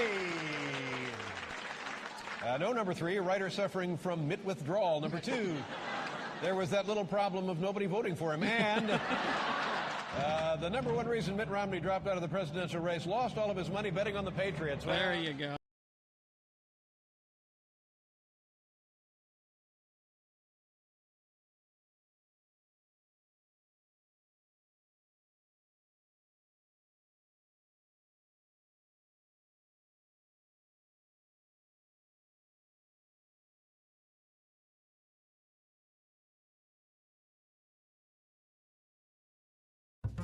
I don't know how it happened, but somewhere along the line, a rumor started that I hate kids. Well, it began to reflect poorly upon this morning show. Not just me, but on this morning show and on this radio station. Yeah. So in order to combat this horrible, horrible rumor that I really, really hate kids, I've decided that it's time for a public service message every Friday at this time called Just for Kids. And I do this because I'm a role model. Hi, kids. It's me, your role model, Kerry Jackson. You know, the guy you want to grow up to be. Sorry we have to do this, but I got to talk to you about a new high that's going around. And on the street, they're calling it chugging the udder. Huh? Tipping the teat, lapping the lactate, pastures new, chasing old Bessie, or riding the White River. Yes, kids, I'm talking about this new high. Yeah. And I'm here to tell you, you should never, never try to drink an entire plastic jug of milk in the space of an hour. Never do that. Don't do that. Now I'm talking the vitamin D milk, not the 2% or the low fat. All right. The strong stuff. And it's got to be the real thing. It can't be that lactate. Don't ever drink an entire plastic jug of milk in the space of an hour, okay? Now, some say that it creates a kind of euphoria, kind of like the time I drank too much Jägermeister. I mean, woo. I was messed up. Now, others say that the human body cannot possibly digest that much lactose in an hour, and it will just make you vomit. Be careful of those people, kids. Those people are called scientists. And as our president has made very clear, scientists cannot be trusted. Besides, they just want to keep this secret all to themselves. So never drink a gallon of jug in the space of an hour, because when you chase old Bessie, nobody wins. This is a message from me to you, kids.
Okay, 7:46. Time to award round one of your boners.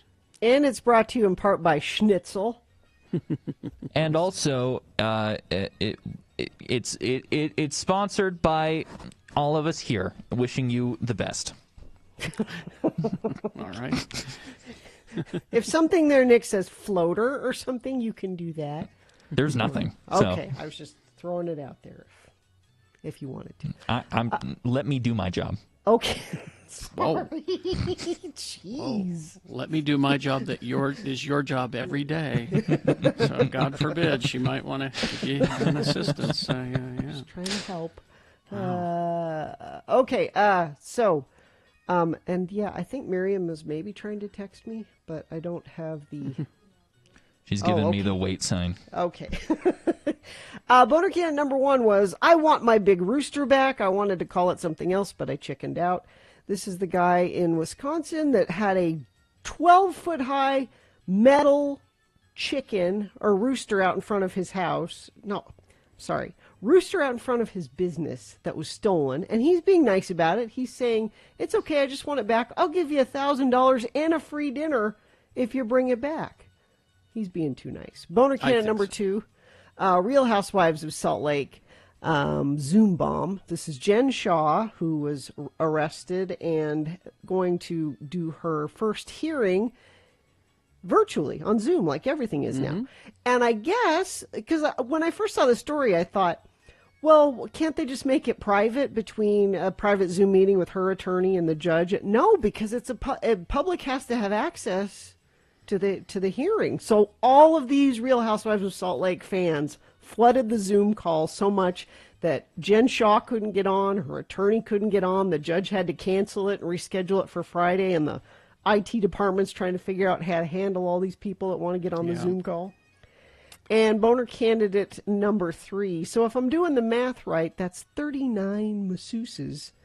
This is Deshaun Watson, who's been accused by several masseuses for inappropriate sexual behavior. Now his attorney has found a whole other cachet of masseuses that say, no, he was always very nice to us. And I'm just kind of struck by how many masseuses we're dealing with here. Let's see. Do you have it? I have the results if you need. Okay. So it looks like Micah won the T-shirt, and boner candidate number 1 is the winner. Really? Yep. It was literally only by 3 votes. I want my big. That was the throwaway one. Not to everyone else. Maybe they like that rooster. Okay. Well, it's not up to us. It's up to you. So. Oh, okay. All right, there's your winner of round 1. Hey, we don't pick them. It's your winner of round 1. It goes forward to boner fight. Might be boner of the day. Depends. We'll see. Round 2 comes up at 8:20 with 3 more candidates. We'll get another winner there. And then the winner of that round will go up against the winner of this round at 9:20. And that's when you'll decide boner of the day. 9:20 this morning with boner fight. All right. Sean Means reviewing movies coming up in a moment. Also round 2 of your boners. Yes. So Bill not here today. He's having some surgery today, and he'll be... Again, I know it's April 1st. Yeah. But we don't do the April Fool pranks anymore, okay? He's really having surgery today, all right? Yeah. And also, our contracts don't run out on April 1st. This is not some sort of behind-the-scenes contract thing, okay? Was there some thought that was There the was some issue? thought that's what's going on. No, our contracts run out, I think, on June 10th was what Katie looked up. Yeah. June 20th. June 20th. Is this Radio from Hell conspiracy thought? I want to. Yeah, I'm that guy from Alien 3. This is rumor control.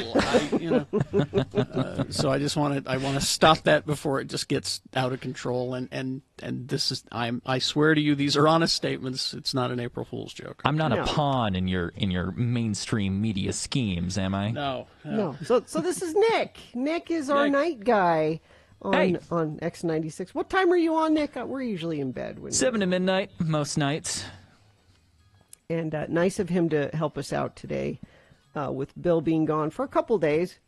Bill seems to think he'll be back on Monday. I don't think there's any way that will happen. I think we kind of figured Wednesday. He said Wednesday. I'm betting Tuesday. You think? Yeah. Just because I know he's home. Just because I know my Bill. Friends of the program, I don't think you realize how much Bill loves and needs you. I think if he were to rank what's important to him in life, you are very near the top. And if he's feeling better at all, he will be back on the show as soon as he can. But I'm glad we have Nick here because we haven't talked to him in a while. I don't know what's going on with his life or what's new, Nick. What's new with me? I'm going to say this. Welcome to the engaged life. Oh, yeah, that happened. I was going to say I got a new hair product that I've been just absolutely looks messy, loving. So I don't know what you're talking about. Well, it's oily now. It used to be very dry, and now it's very hydrated. But yeah, this last week I did get engaged to my lovely fiance. That's weird to say now. It will take time to get used to. Yeah, she's the girlfriend. Now she's the fiance, and I feel like that is a dried-out Seinfeld bit that I'm doing there. But after 7.5 years, finally felt like time. Yeah. Now, Nick, you're a. Go ahead, Gina. I'm not going to be the bad guy. Go ahead. Yeah. No, what I was gonna say is you're a theater guy. I am. I'm guessing you did some sort of elaborate. Oh no.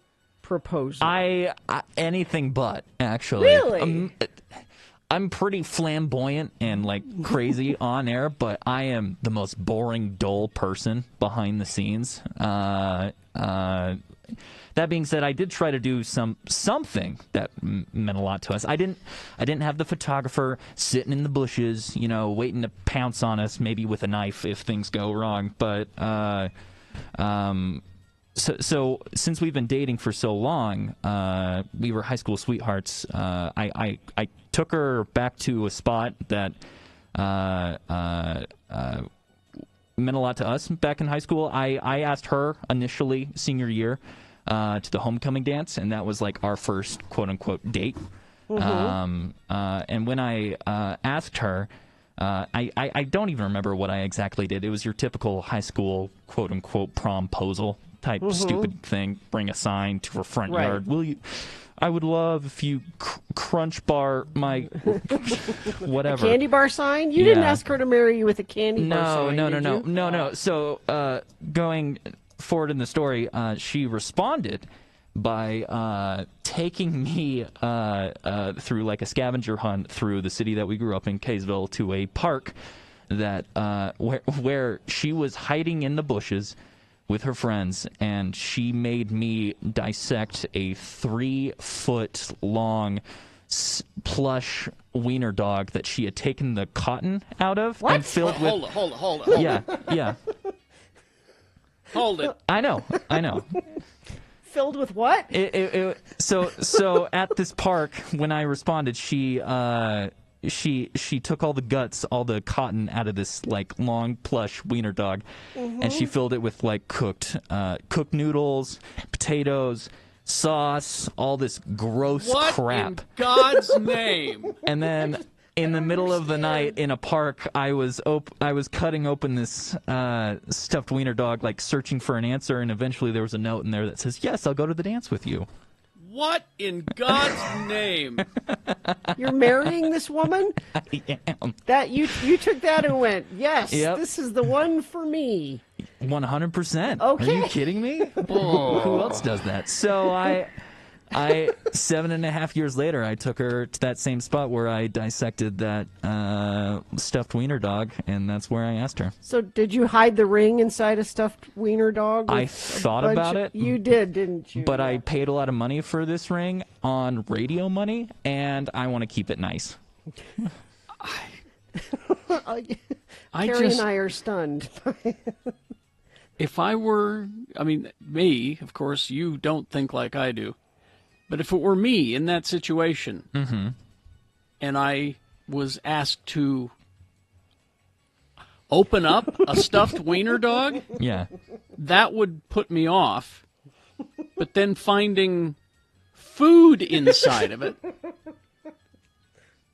I would throw it down and say, "That's it, I'm out." But no, Nick. Nick that's to him, fine. That's marriage material. Yeah, I responded to a girl the year before with a similar thing. I took a teddy bear and I cooked a bunch of beef and I put it within the teddy bear. And this is what is this thing? This is the problem with not teaching psychology in schools, because you'd know that these are signs of much bigger problems. See, I did that kind of scavenger hunt thing, but my reply was a bucket full of flour that you're supposed to dig through and with wet arms. I didn't. I threw it onto the street because I could. And then he came back later and he's like, "Sorry, wrong flour." Gave me a rose and said yes. Wrong flour? Yeah, so it was a bucket of like actual like baking flour. So I don't know which of you two are worse, the one that is being forced to rifle through food or bad puns. You're suffering through these. It was catchy in high school times. He was pulling dad jokes on you. And I think dad jokes are pretty great, to be honest, so there's that. Katie. You guys hired me. That's true. You hired me. I know. All right. Well, congratulations. Yeah. Thank you. Yeah. We the ball's rolling. We just took engagement photos the other night, actually. Oh, see, you're way ahead of me. I've been engaged for over a year, and I haven't even gotten even that far. I'd like to invite everyone to my Reddit page. How Long Will It Last is the title. And we'll all be placing bets there. It's all All right. Traffic, please, Nick. Yeah, let's take a good old look-see at the traffic. I mean, it's all green. I'm sure it sounds like everyone's just hanging low and enjoying themselves this morning. But as always, if you see something, say something. 33986 is the number. All right. I'm answering texts about apparently you just threatened the entire audience, and so I did. That's what they're saying, is that Nick just threatened all of us. I actually regularly do that on my show, so I'm giving you a little sneak peek of the nightly programming we have here on X96. It's Nick the Bully, 7 to midnight. All right. We'll take a break. We'll be back. Sean Means reviewing movies, including Godzilla vs. King Kong, and I will help him out with that. Scott Hale, Plumbing, Heating, and Air. Now, here's the thing about Scott Hale, is that and he would tell you this, even if it's not him, you should really have your furnace looked at on a regular basis. And it's just important, because if you have these regular tune-ups, these regular visits from service people, then you won't be surprised when it comes time to turn on the AC or turn on the furnace to find that it's not working. If you have somebody come in once, maybe twice a year to tune it up in the seasons, you're not going to be surprised when you need it the most. Scott Hale Plumbing, Heating, and Air offering an AC or furnace tune-up special for just $39. A mere $39 to keep the house exactly the temperature that you need it. $39 for a professional tune-up of your furnace or AC system. And, we're changing seasons here very quickly, so you should probably take a look at this. Scott Hale, the phone number is 801-264-HALE. That's Scott Hale, 264-HALE, for all of your home comfort needs. Claps. Claps. Spell it with me now. C-L-A-P-S. Claps. And now we'll use it in some dialogue, starring as our two Utah men, LeVar and LeGrand. We join the boys now at the Ward Cultural Hall as they take in a revival of the great theatrical production Saturday's Warrior. As the show nears its climax, LeGrand R. Dunn becomes highly emotional. Again, the word is claps. Let's listen. Oh, this is such an uplifting show, LeVar. And this is the most uplifting moment in the whole Saturday's Warrior production. I have to admit, LeGrand, I too am stirred. That girl who plays Julie Flinders has a way about her. She's a nice-looking young woman. I am stirred. Oh, she found her true spiritual mate. And they're going to have a wonderful life together, and they'll have a big brood of kids, too. No abortions for them. Oh, that evil Mac, that son of perdition, he'll never have influence on them. A girl like that you wouldn't mind having an influence on, though. I have never experienced a theatrical moment like this before, LeVar. I think I'm having some palpitations. I, too, am experiencing some palpitations, LeGrand. I wonder if the girl playing Julie's single. I'm feeling faint, LeVar. LeGrand? Everything's going to gray. You okay? I think I'm gonna collapse. Oh, I'm gonna collapse. Help! Catch me, LeVar. I'm gonna collapse. LeGrand, get up. You're embarrassing me. Wake up. Oh, my heck, he's out cold. Somebody call a paramedic. Is there a doctor in the house? Anybody know CPR? My friend LeGrand said he's going to collapse, and he did.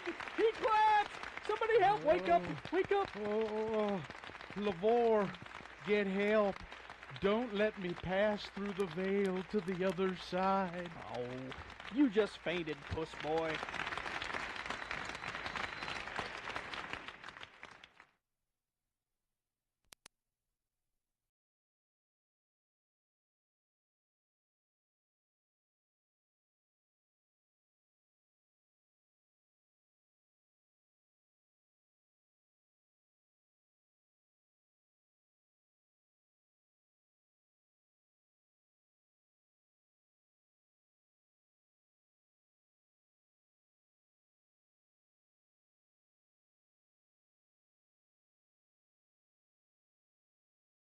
Crater. Spell it with me now. Crater, C-R-A-T-E-R. And now we'll use it in some dialogue featuring that quintessential Utahn LeGrand R. Dunn and his son, LeGrand R. Dunn II, or LeGrand Jr., as the family calls him. Let's join them now as they stand in the line to see Santa Claus at the mall. Now you remember, Junior, tell Santy nice and loud what you want for Christmas. Okay. But only ask for them inexpensive gifts that we already discussed betwixt the two of us. I'm afraid of Santa Claus, Dad. He won't hurt me, will he? Oh, no, of course not. As long as you don't ask him for them expensive gifts. Okay. You see that little boy over there with the broken arm? Yeah. He asked Sandy for one of them fancy video game thingers. Sandy has a lot of work to do at Christmas time, and he can get a little bit testy. Well, how come Santa Claus gives us presents at Christmas time? I mean, Christmas is his birthday, not ours. We should give Santa Claus presents. What?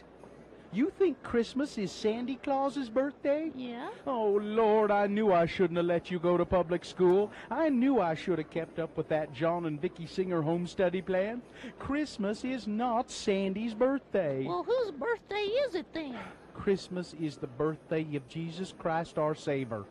And Jesus is the Son of God, the creator of the universe and the creator of everybody and everything that's in it. Everybody? I mean, did God create Batman? Yes. And Barney? Yes. And Coral Malone? And you and me and Mommy and even Santa Claus? He is the creator of all things. So I guess if God and Santa Claus got in a fight, God would win then. That's it. We are getting out of this line and we're going over to Temple Square right now. You have got some learning to do. Yeah.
Let's see, Gina, do you want to do the contest first, or?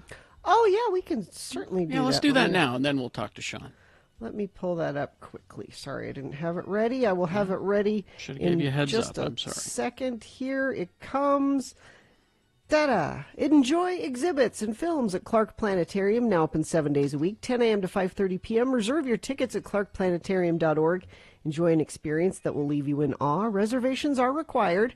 I've got 2 tickets to Clark Planetarium to give a random texter. I'll give you a keyword, and you'll text it to 33986. This is my favorite keyword I've had to give you throughout this whole contest. It's Mork. M-O-R-K.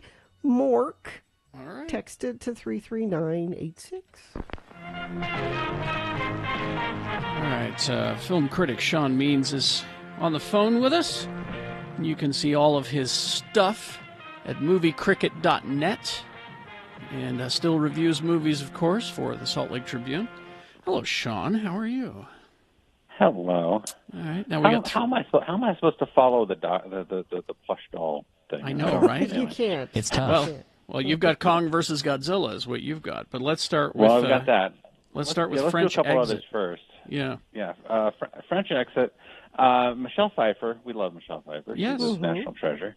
This is one of those great sort of lead performances we don't get to see from her very often, but she's great. I wish the movie was as good as she was. She plays this Manhattan socialite who's been widowed for many years and finds out from her accountant that her husband's money is run out. And so, and because her plan, he says, "What was your plan?" She says her plan was to die before it ran out. That didn't happen. So she sells off the art, sells off the house, borrows a friend's apartment in Paris with a bag filled with a stack of euros and her cat, and then with her adult son along, played by Lucas Hedges, goes to Paris. And now her plan is to, instead of dying before the money runs out, her plan is to let the money run out and then die. Okay. Hence the title, French along Exit. the way, yes, along the way, picking up a small menagerie of strange friends and people. Like I said, Michelle Pfeiffer is great in this. The movie feels like warmed over Wes Anderson, and doesn't quite work. And you sort of want to like shake her a bit and say, get rid of all these other people. And that's too bad because, like I said, the performance is so great. So 2.5 stars for French. All right. Oh, that's too bad. Okay, so what do you want to do next then? You want to do Shiva? Before we do Godzilla vs. Kong, let's do Shiva Baby. All right. This is playing. A French Exit's in theaters. This one, Shiva Baby, is on the Salt Lake Film Society's virtual cinema. All right. You have a young woman, Danielle, who is 25, finishing college, but sort of aimless, and getting money on the side, not from babysitting, as she's told her parents, but by having a sugar daddy. Oh. And so we see them together at the beginning of the movie, and then she goes off. Then she leaves to go with her parents to a shiva, to the reception after a funeral, in Jewish tradition. And the main parts of this Jewish tradition are everybody eating a lot and everybody gossiping about everybody who's shown up. Most of which involves gossiping about Danielle. She has to walk through this sea of older people all wondering about her. Plus, her high school girlfriend is there, and suddenly, the sugar daddy shows up with his wife and baby. Well, he's a horrible person. Then it sounds like. There is that, and that's part of it. It's hard to describe a comedy as edge of your seat, but. Well, but okay. This is because the sort of anxiety and apprehension and tension of her trying to navigate all this and like remember what lie she told to who and all this is so funny. And the actress Rachel Sennott is her name. She is amazing. She's fairly new. She's in some sitcom with Kira Sedgwick right now. And she's great. And the girlfriend is played by Molly Gordon, who is a scene stealer. She was in Booksmart and other stuff. Very funny. She played AAA. She played AAA. She was like the friend with the bad reputation. She's very funny, yeah. And she's extremely funny. Anyway, so this is a really funny movie. It's 77 minutes. It goes by really fast. Okay. And it's like I said, the tension is just will make you shake. Shiva Baby, 3.5 stars. 3.5 stars at SLFS at home. Okay.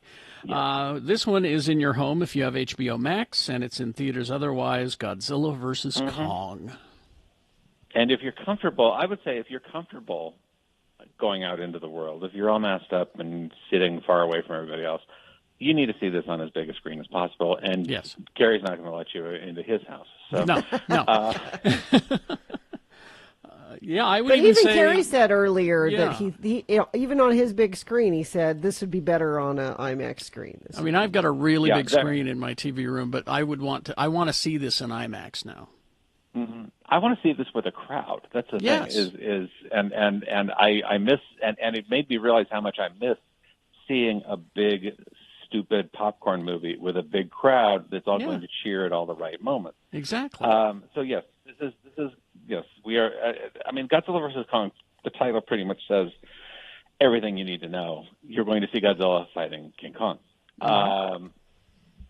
The drawback is there's this pesky thing of having people in it. Yeah. Because you have to have the humans have to explain things. We have to give them purpose. We have to, Yeah.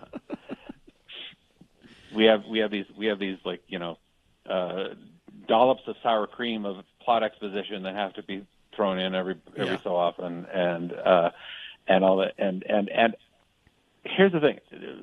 One example for this is that I forgot completely that an actor I like, Julian Dennison, who was the kid from Deadpool 2, I forgot he was in this movie because that character is so extraneous. Yeah, exactly. He's the smart kid you need, the computer kid you need. He's the kid in the chair. He's the kid in the chair. Exactly. And then you've got Alexander Skarsgård for some reason, I don't know. He's the sciencey guy who explains it all, and the whole hollow Earth theory that basically all the big monsters actually live in the center of the Earth. Yeah, well, it's funny because I got a text from a guy who said, "I really love that center of the Earth thing." I said, "Well, let me introduce you to this old guy named H.G. Wells." But anyway, there's a whole thing. Keep going. Jules Verne and Edgar Rice Burroughs need to call their lawyers. Yes. Yeah, those two. Yeah, sorry, not H.G. Wells. I'm sorry. Yeah, I think Wells might have done one too, but it's but that tells you how old it is. Yeah. But was it any good? What was the overall? The overall is you get to see Godzilla and Kong fight, and the first fight is, out on the water with all the boats is really cool and really funny and really fun, and has a shot that even the director has admitted is ripped off entirely from Die Hard. Yeah. When Kong is like jumping from an explosion, it's like John McClane in Die Hard. It is so funny. Does he have a tank top on? Might as well. No, he should. Yeah, he should have. And then the big final fight where they basically wreck most of downtown Hong Kong. Yeah. Is everything you want in a Godzilla versus Kong, including something else that we're not going to talk about. That's the spoiler. I want to talk about that. But I mean, you get these two guys beating the hell out of each other and destroying buildings. That's what you wanted, and that's what I got. My 8-year-old was happy. So Yes. I mean, I miss the rubber suit days, but the CG is cool and fun. So so it is big dumb fun. It's what you want in a movie that has the title Godzilla versus Kong. Exactly. And thank goodness it didn't have a cut scene at the end to set up the next thing. So that we actually have the thing itself. Yeah. Let's save everybody the trouble. There is no end scene. Okay. Just once the credits roll, you're done. You can leave. All right. Thank you, Sean. MovieCricket.net. All right, traffic, please. Real quick, Sean Means brought to you by It's a Great Time to Be a Geek in Utah. Dr. Volts and the Nerd Store have joined forces. Comics, collectibles, action figures, and so much more. The Nerd Store and Dr. Volts. Taking a peek at traffic here. Everything is green on my end. I'm not saying go out and cause some traffic for me to report on, but if you do see something, say something. 33986 is the number. And that is brought to you by Out on the Road. The lies we tell ourselves are costing lives. There's no excuse for speeding. Drive calm. Learn more at zerofatalities.com. All right. Do you want a boner teaser? Well, we don't need to if you don't have it ready. I got him right here. Okay, go ahead. Boner candidate number 1, ugh, this woman makes my blood boil. Boner candidate number 2, Cardi B has a good point, but her fans are a little off. And boner candidate number 3, Todd. All right. Round 2 of your boners, big boy news, all coming up after these. X96. Hello, this is William Shatner, star of Rescue 911.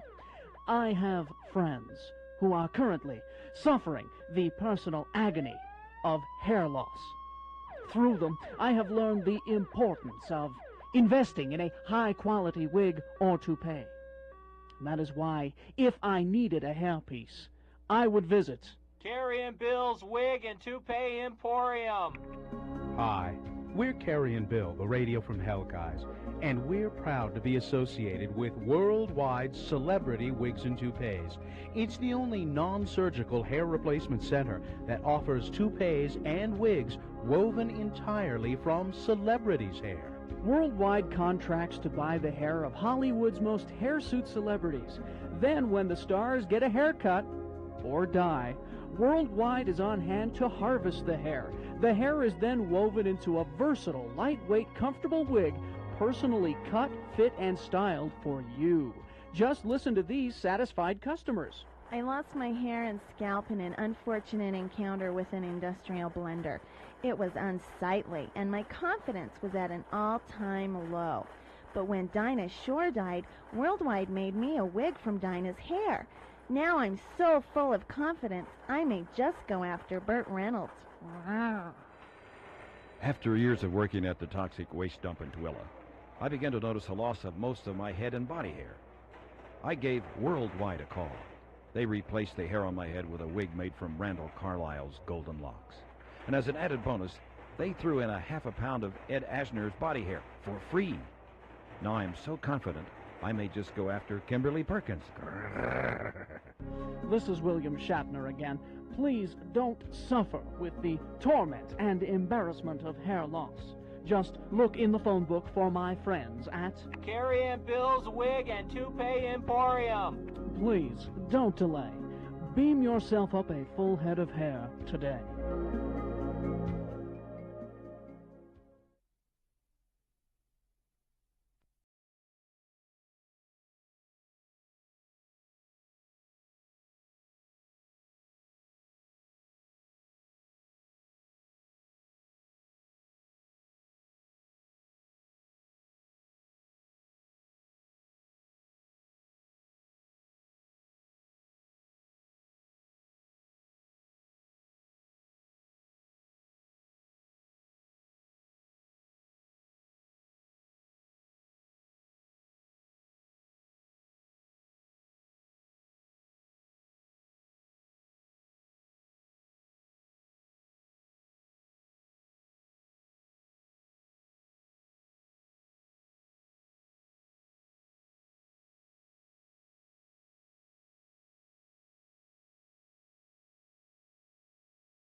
The sense of summer, barbecues, days at the beach, with your buddies, the smell of a man, a cologne that says, I am a man. I am all man. I am very, very manly, dude. Radio from Hell brand beer scented cologne. A little one-on-one b-ball at the playground, or working all day on your car in the hot, hot sun. A man wants to smell like a man. Radio from Hell brand beer scented cologne. Being a man is hot, sweaty work, and hot, sweaty work all goes better with beer. Radio from Hell brand beer scented cologne. Now available in convenient 6-packs at Checker Auto Parts and on draft in kegs at Costco. Coming soon. Radio from Hell brand Zima scented perfume for the ladies.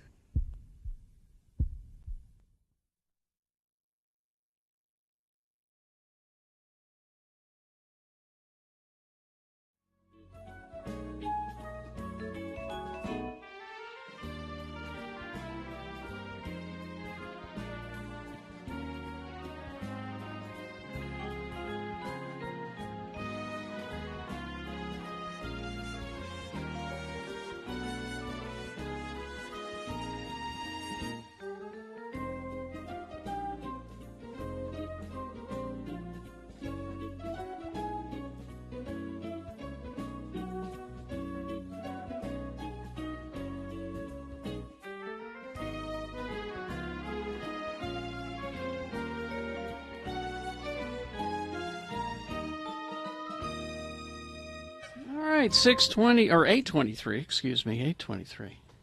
Come on, Carrie. Time now for round 2 of your boners. Presenting to you now 3 news stories. These are examples of bad, stupid, or funny human behavior, and you will decide with your vote of these 3 candidates which one is the worst. Which one deserves to go forward to Boner Fight and possibly become Boner of the Day?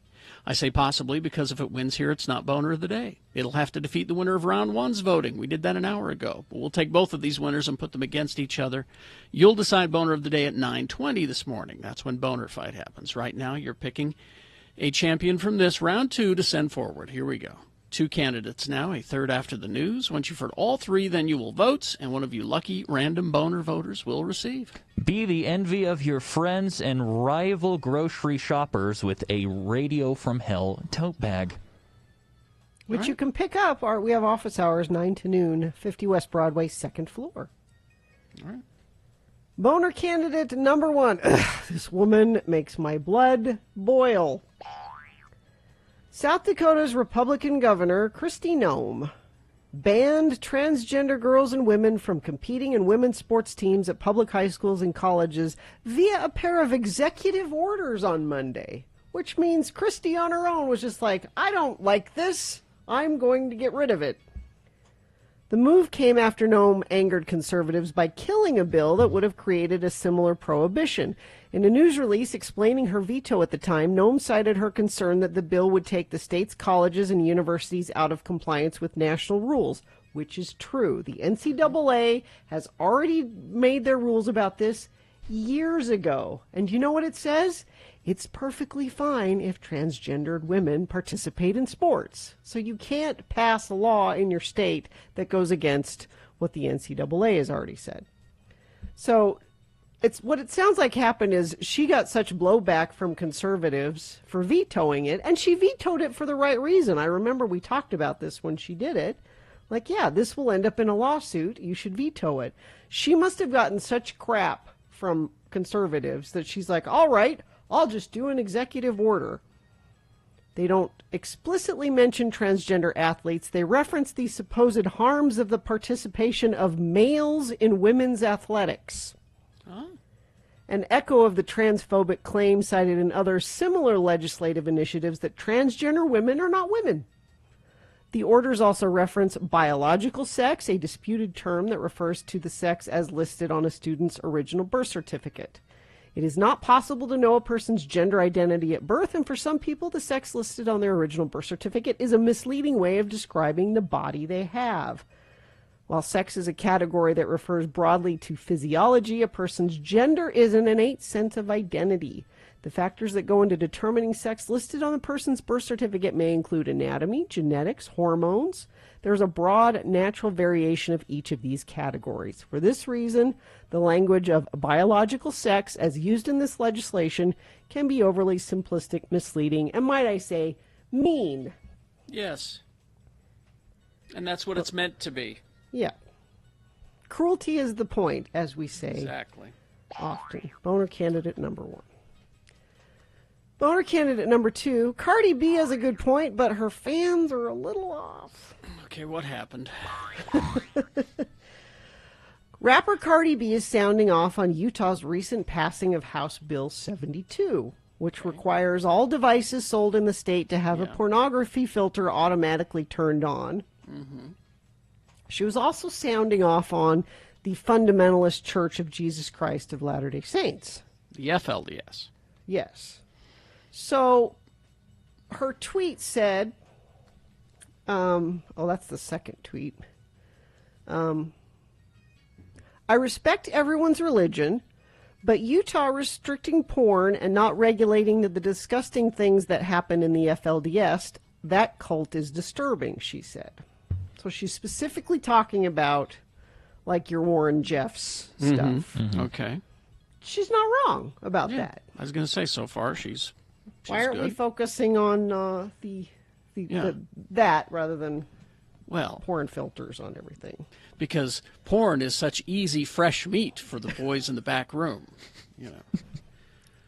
Now, her Twitter followers were responding with, they don't get Utah quite right. Well, most people don't. Most people don't understand that there's a difference. Yeah. Twitter users responded by saying things like, it's not just porn they're weird about there. Some of their counties are totally dry. You can't buy alcohol or tobacco there at all. It's not true at all. True. No, the South is worse when it comes to dry counties. Yeah. And Cardi B says, I understand that. I understand if they restrict porn because they're a religious state. However, they allow other disgusting things out there that they claim is part of their religion, and that's molesting children. Look it up. No, we're mixing things up here. Yeah, we're getting way off. Way off track. Because Utah's an interesting place that outsiders don't. Well, again, don't understand. You know, and it's funny because people from Utah don't understand that. And then I tell them the story about how, you know, the first time I went to New York, I was at a party and somebody said, so where are you from? I said, Utah. And they said, now, is that by Nevada? Is that? Yes, it is. It's by. Yeah. They weren't sure where it was. And then they asked me, he says, well, do you ski? I said, no. Well, you Mormon? No. Then why do you live in Utah? See, that's the thing. Yeah. We live here, we get it. People outside don't, you know. And they don't know the difference between your Warren Jeffs stuff, which is horrible, and which I agree. Mm-hmm. We should be focusing on that and not this porn filter thing. But just the general misconception about Utah is boner candidate number 2. Yes. Boner candidate number 3 coming up in a minute. Todd? Boner candidate number 3 for round 2 after this big boy news and opinioendo brought to you by. Enjoy exhibits and films at Clark Planetarium, now open 7 days a week from 10 a.m. to 5:30 p.m. Reserve your tickets at clarkplanetarium.org to enjoy an experience that will leave you in awe. Reservations are required.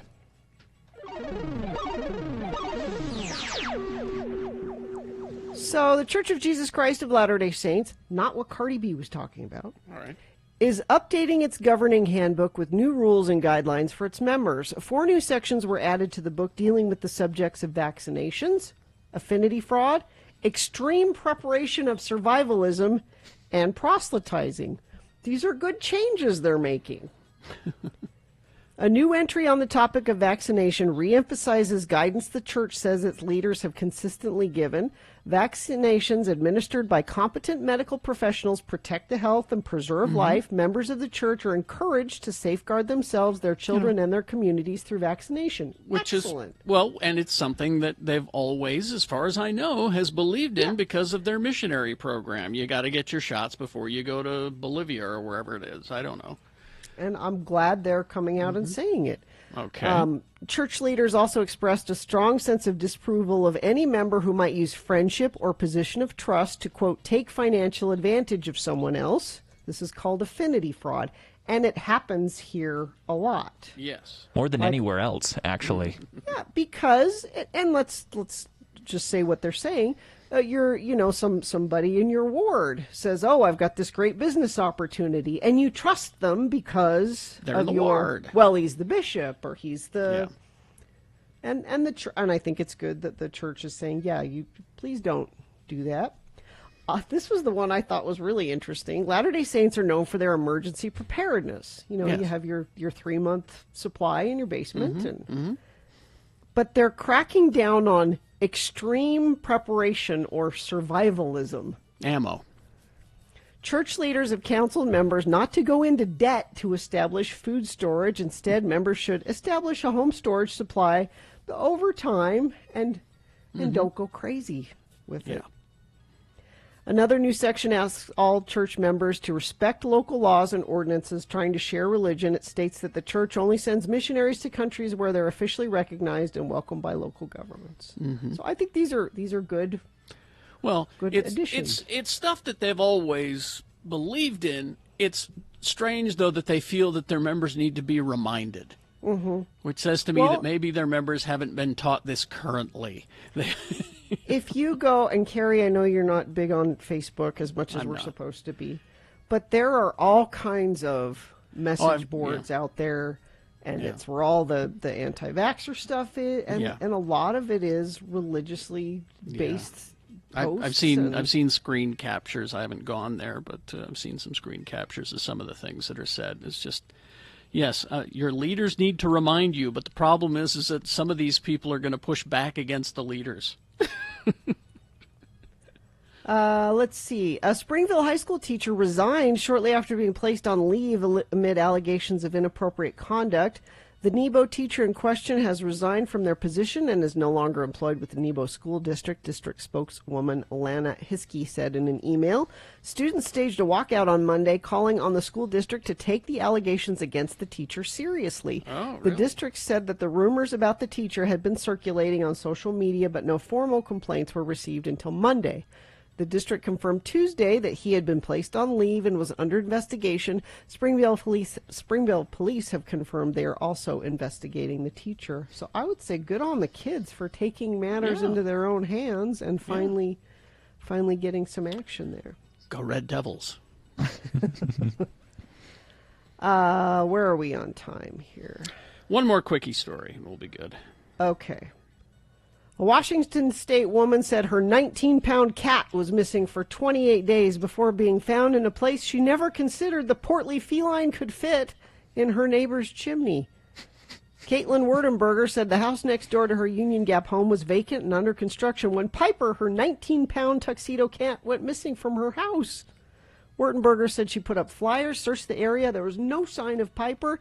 28 days later, which is one of my favorite zombie movies, after her new neighbors moved into the home, one of them told her they'd been hearing meowing inside their home for about 5 days. Neighbors invited Wertenberger to come search their home, and she found her cat stuck in the fireplace damper. She's a big cat. I didn't know she could fit down the chimney. I didn't want to get my hopes up too much. It was always kind of in my head that possibly she wasn't coming back, but I had a feeling she wasn't really gone yet. Piper was taken to the veterinarian, who said the cat was dehydrated, lost about 7 pounds the time she was missing. The pet owner says she doesn't know how long Piper was in the chimney. Aw. All right. Sports, weather, traffic. Nick? Well, speaking of missing, we found him. We got him. Everyone can take a big old sigh of relief because Louie, the lookout mascot for Chattanooga, Tennessee, has been found. Louie the what? Louie the Lookout. What is that? It's the mascot for their team. Okay, I know it's the mascot. What is a lookout? He's got like red skin and he wears a hat and like kind of like the Cars movie in Disney, like his eyes pop out on top of the hat. I still don't know what a lookout is. He looks out. And they looked out for him because he was missing. Is it a car? Now What is it? It's not a car. It's a dog. lookout. What is it? It's. I don't know what a lookout is. He looks out for you, and that is the mascot. Okay. And thank if you, God. If you have to explain the mascot, it's not a good mascot. No.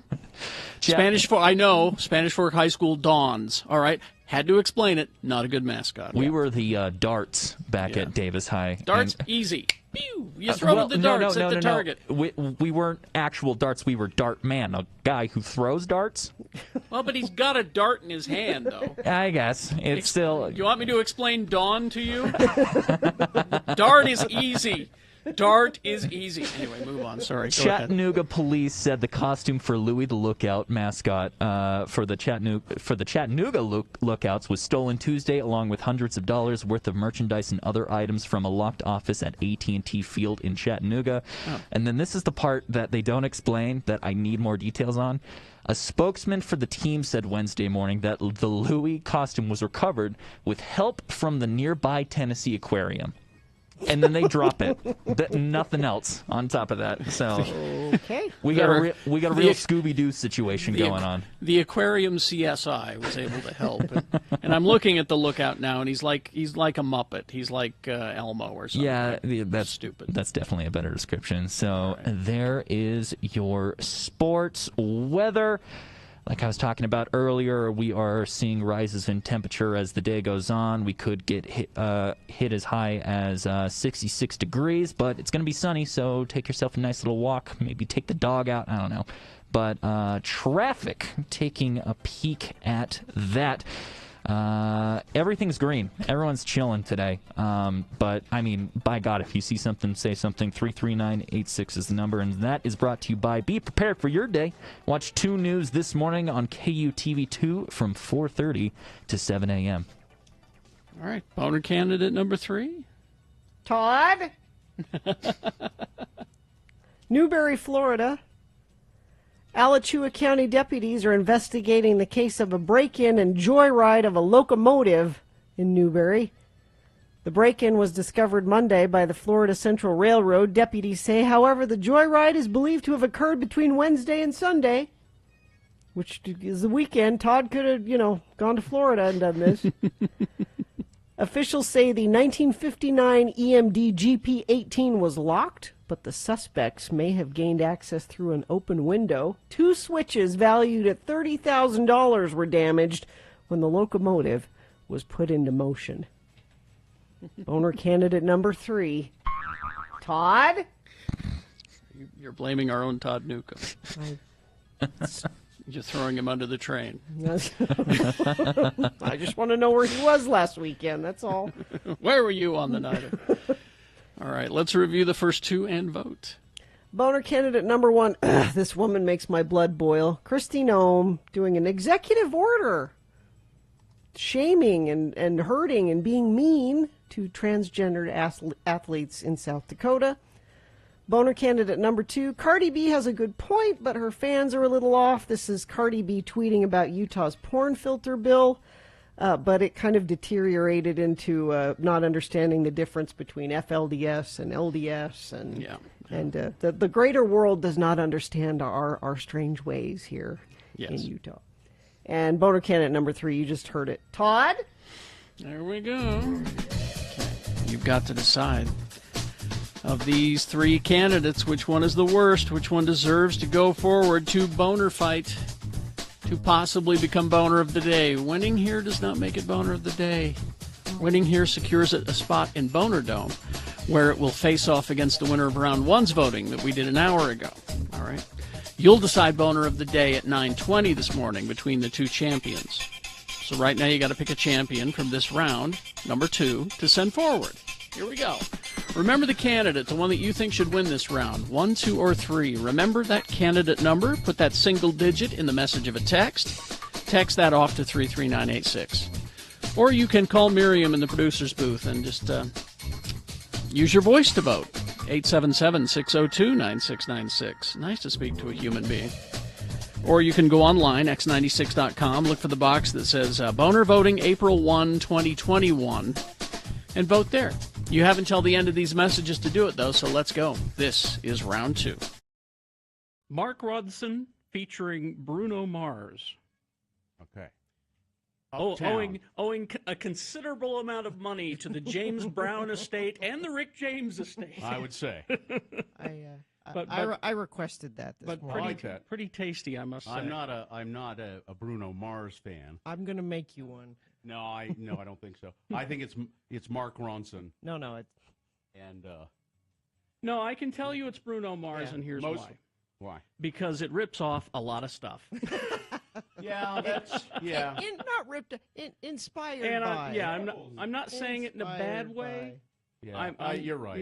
It's probably so it's Bruno Mars sounding as much as he can like somebody else. Yeah. But it was enjoyable. It was. Normally, I don't. I'm glad that somebody is still making that kind of music. Exactly. So that makes me happy. Yeah, I mean, because I do love that kind of music. Beck had to do it a few years ago. Yeah, which was kind of odd, but so are you okay, Gina? I got my song request. I'm great. Why? Oh, okay. Is that I guess that's what it was. Usually you have a greeting for me. I had my headphones on. I was uptown funky. I had no time for you. Gina's got so much funk. I don't. That's why I have to add it to my life. I've seen her. I've seen her dance. She's got the. See, I don't dance. Because better? Because I know I look silly. I know I look like a white guy. I have to be really, really, really drunk. And you probably haven't even done that in a long time. Been a really long time. There are mornings when we're playing a song. Oh, do I do it and not realize I'm doing it? And we We've been meaning to have an intervention. Do I sometimes dance and I don't realize I'm dancing? Sometimes you air guitar. Do I? Yeah. And I don't know I'm doing it. And air drum. And that's terrible. Yeah. The last time I remember dancing, I believe, what was that band that used to play at all like Green Street, and I want to say, they were like Solid Groove or Solid Gold or I don't know. And they put the on Disco the wig. Drippers? Disco Drippers. There we go. Drippers. The Disco Drippers. And I remember when at Trolley Square, when Green Street was there, and it was the middle of summer, and they would have cordon off part of the parking lot there, and you could just go out there and dance. Right. And I believe the Disco Drippers were there. Quite possibly. And I remember dancing there and taking off most of my clothing. Really? Yeah. Yeah. It was. It was. You were having a good time. I was indeed having a great time. I was down to a shirt and boxer shorts. Really? Yeah. And dancing to the Disco Drippers. I think our salesman, the guy who later became our salesman, was singing with the Disco Drippers at that time. Scott. He was with the band at the time. Scott, what's his name? Yeah. Yep. Took off most of my clothing. I was dancing with a. I don't know how I missed that. I was dancing. Well, you weren't there. That's how. You weren't invited. But you'd think that word would have got out. Bill's over there. No, I was with my actor friends. Oh, I do need to be drunk to dance, but I do it more often than that. I was wedding in Idaho was the last time. Oh, I remember you talking about that. Yeah. Well, there's video evidence of this, and it's a bad thing. Well, let's face it. I have seen people, white people that dance well, but we are not among them. I think no, not among them. And I think you get a pass at a wedding. I don't think anyone's gonna. Yeah, because I often make passes at people at weddings.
All right, 8:47. It's time to award round 2 of your boners.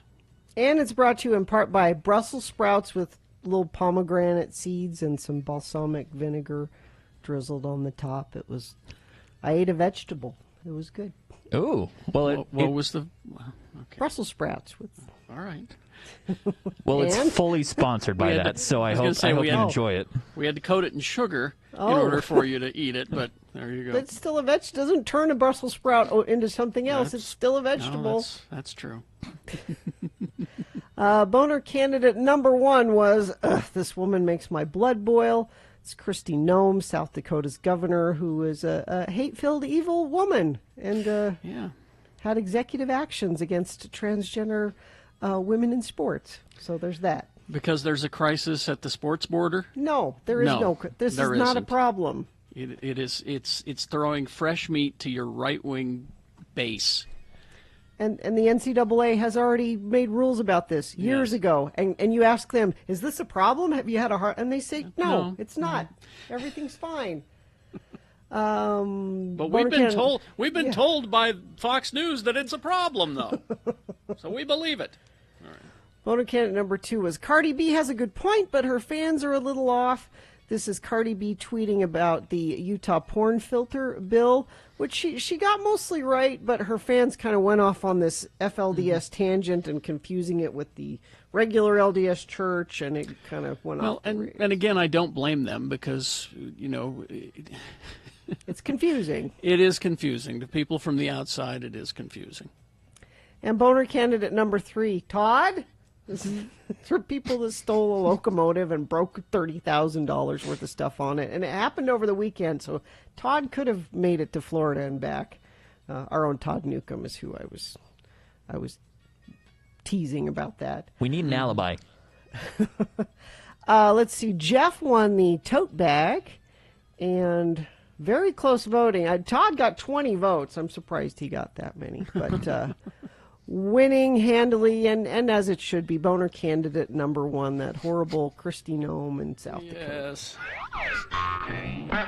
All right, that is your winner of round 2. It has now secured a spot in Boner Dome. It might be Boner of the Day if it defeats the winner of round 1's voting. We did that an hour ago. But we'll take both of those winners and put them against each other. Boner fight happens at 9:20. That's when you'll decide Boner of the Day. All right, 8:49 right now. There's a survey that I thought would be interesting to get your take on. Mm-hmm. Okay.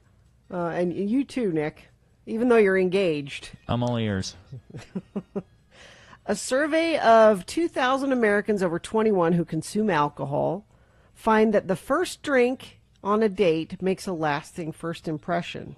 60% of men in the poll agree that a bad drink order would be a deal breaker for them. 32% of women said the same thing.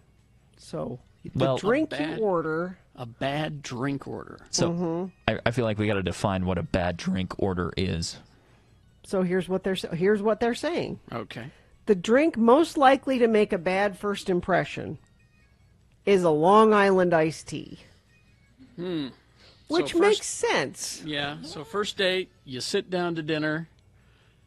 What do you have? Long Island iced tea. Because what you're saying with Long Island iced tea is, All I the don't booze. really care what it tastes like. I just want to get as drunk as possible, as fast as possible. All the booze. Is that what that says? Yeah. Do you not know what a Long Island iced tea is? I've never Nick? had one. I know what it is, but it seems to me like something you could enjoy on like They're a sunny delicious. afternoon. They're like, delicious and terrible. For an early dinner. Yeah. I mean, we've got a recipe in our recipe book that makes one that's quite tasty. It really is delicious, but it has ruined friendships. Yeah, they're dangerous. Really? Yeah. Okay. Yeah. Well, and no actual iced tea in the Long Island iced tea. That was my problem with it. That's There's the no thing, iced yeah. tea There's in no it. iced tea in it. There's Coke, there's Coca-Cola, or whatever cola you're buying these days. Let's see. 62% of respondents think a person's drink of choice says a lot about their personality. It's for that reason 2 in 3 respondents think people should order a drink of the choice on the first date that, quote, shows them who they really are.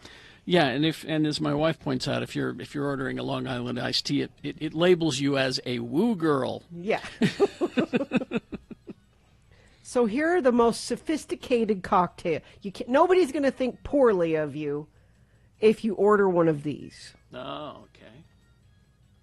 An old-fashioned, which I love an old-fashioned. Love an old-fashioned. A Manhattan, which is a lot like an old-fashioned in a fancier glass. Or just a martini. I'll have a martini. Though nobody is ever going to judge you poorly for ordering any of those. Classic whiskey cocktails never go out of style, it says. But this reminded me of a funny story. So my mom, the Sainted Mary Claire, does not drink. Doesn't care for it. It's not her thing. Well. When I was of age and dating, she gave me some drinking advice for dating. How can she do that if she doesn't drink herself? Because she's had a drink. It's just not her. She doesn't drink regularly. Sure. She's not a professional. No. And she said to me, if you're ever in a situation where you feel like you need to order a drink and you don't know what to order because you're not because I was young, I didn't. She said, order a Tom Collins. It tastes like lemonade. Well, what makes up a Tom Collins? I should look it up. Because it does. She was trying to help me. She didn't know I'd had anything to drink ever right. at all. And she's like, if you don't want to be in a situation where you're like, I don't really know what to order. No, you should always have a go-to drink order, is what she said. Mm-hmm. Well, and see, that was going to be my next question is that I have, when I'm in a strange bar, one that I don't know how qualified or skilled the bartender is, my go-to drink is vodka rocks with a lemon. Mm-hmm. Now, if that's a first date drink, would that be a deal breaker drink? No, because I it's don't just think straight vodka. No, but just for the lemon. You want a garnish on it. I think that you know what you like. It's simple. It's put lemon, together. The lemon makes it fancy, is what you're saying. So here's the Tom Collins. Yes. It's gin, lemon juice, simple syrup, club soda, garnish with a lemon. So she's right. Or it's maraschino like a cherry. Yeah, it's like a lemonade. But I love that my mom was like, I don't ever want you to be in a situation where you're like, uh-oh, I don't have a drink order. And it just tastes like lemonade, and you can drink it, and it won't be very alcohol-y. She's concerned about you embarrassing yourself Yes. over a drink order. Wow. It's helpful. And Carrie, we've talked about this before, about having a introduction to drinking segments on our shows, helping people who have never... The recently fallen. Yes. Right. Speaking of which, have another drink with Jimmy tomorrow at 8 o'clock. All right. And where do you start? Because you probably don't start with a Manhattan or a martini. Those are going to be too strong. But start with, something that's mostly a lemonade with just a little gin in it. Well, I always tell people that a vodka Diet Sprite is a good way to start, or even Cherry Coke. Cherry Coke with a little Jack Daniels in there is also a good place to start. A little splash. I say Jameson and Coke because I think Jameson is a little bit easier to take than Jack. I could see that. I don't know. Jack seems sweeter to me, but that's... I can take Jameson straight, but Jack kills me. Jack and Coke taste like gasoline to me at this point.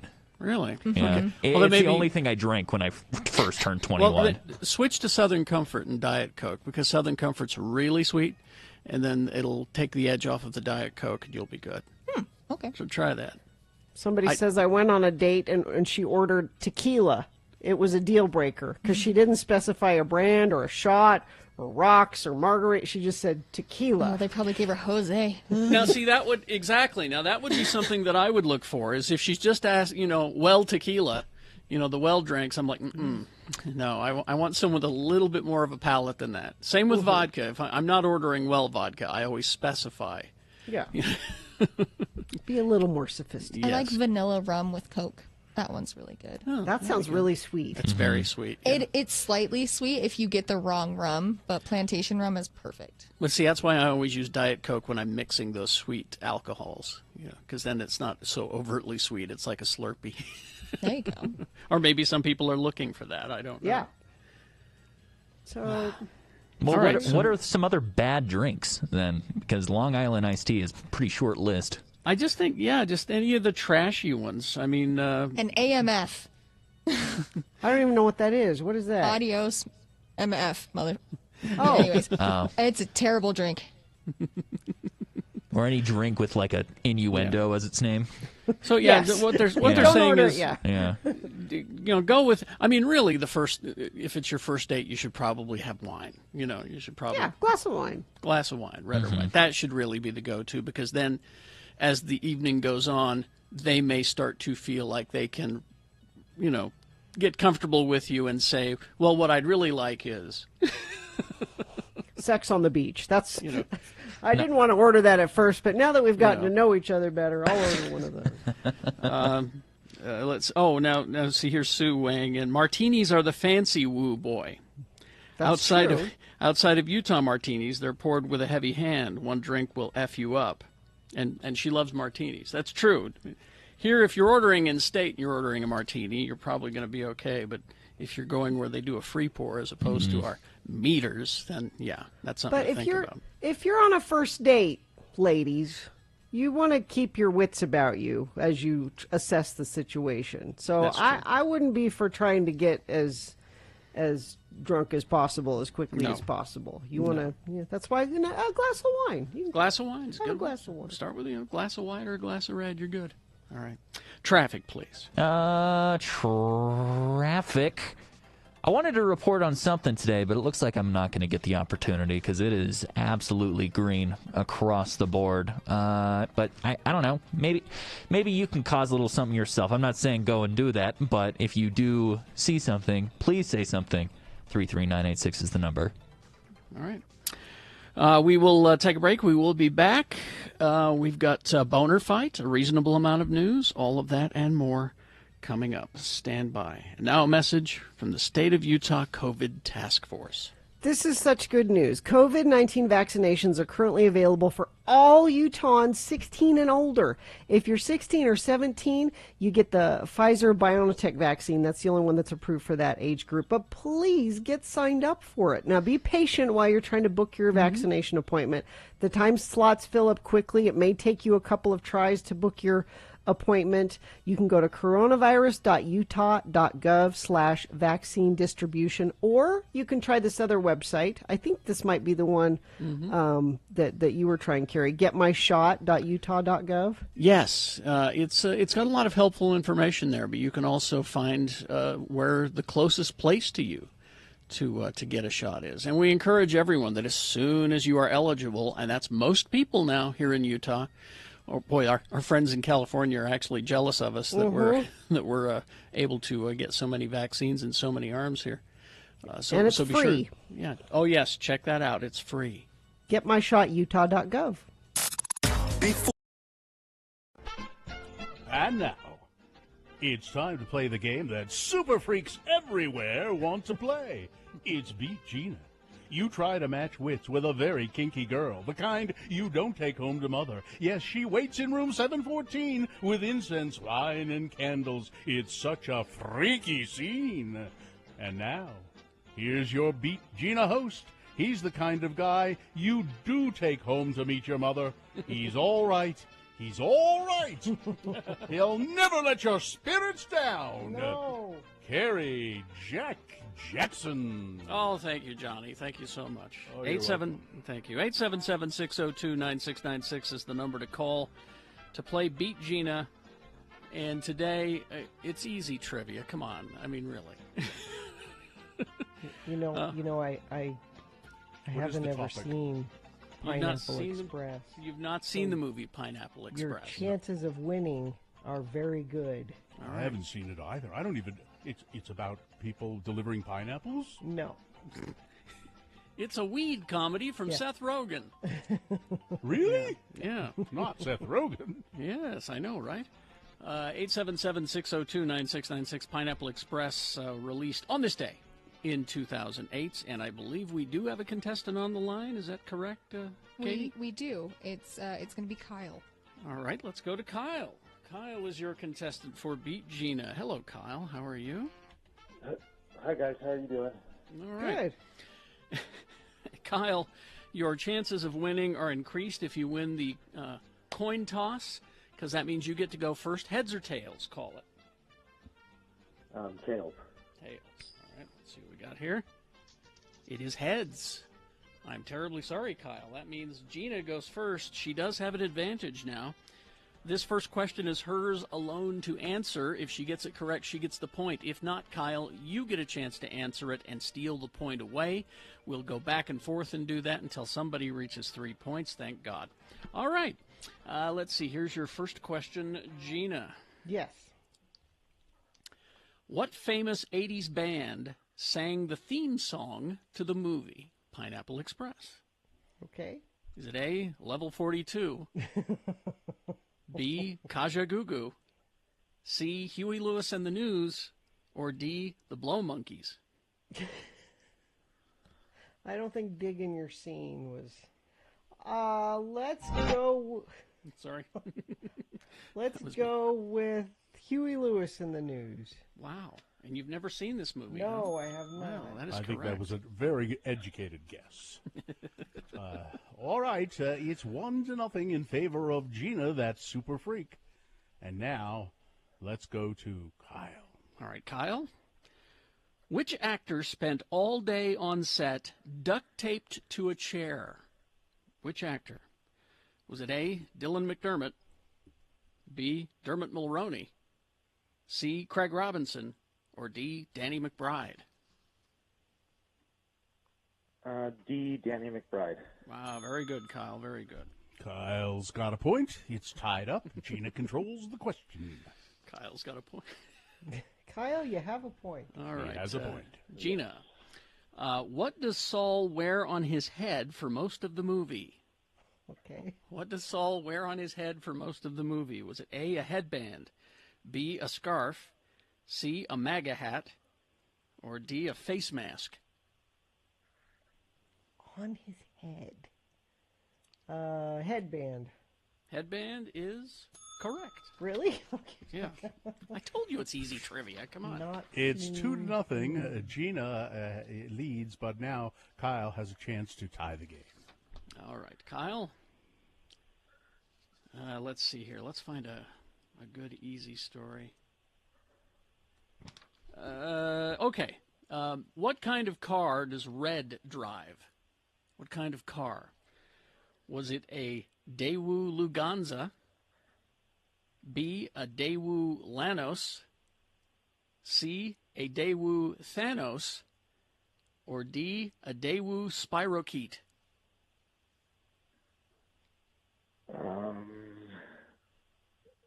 B. B, a Daewoo Lanos? That is correct. Yes. It's 2-2. The game is knotted up in a tense game. I'm so tense. Gina controls the question. We'll wake her up and see if she can win the game. All right. Gina? Yes. What song are they rocking out to as Dale is serving subpoenas at the beginning of the movie? What song is playing as a series of subpoenas are being served? What song is it? Is it A, Donald Trump is the president? Donald Trump is the president. Is it A? Is it B, Butterfly Kisses? C, We Are Family? Or D, Electric Avenue? Oh, I would love it to be Butterfly Kisses, but I'm going to say Electric Avenue. Is Electric Avenue. Oh, because there's nothing subtle about Pineapple Express. No. Well, Kyle, we're terribly sorry. You've not won any prizes from us because you've been beaten by the kind of girl that you don't take home to mother, the kind of girl that is all right, that's all right with me. Yes, she's a super freak. Now, Johnny, wouldn't a freaky thing for me to do would be to give a prize to someone that lost to me? Wouldn't that be a freaky thing to do to give Kyle that Radio from Hell beer T-shirt? That would be unprecedented. It's never happened. Kyle, you won the T-shirt and the tote bag. How about that? Oh, perfect. That sounds great. Well, It is Kyle, perfect. I think it's completely fitting and in keeping with the movie Pineapple Express that losers win. Yes, we're rewarding people for their losing behavior.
Because on this day?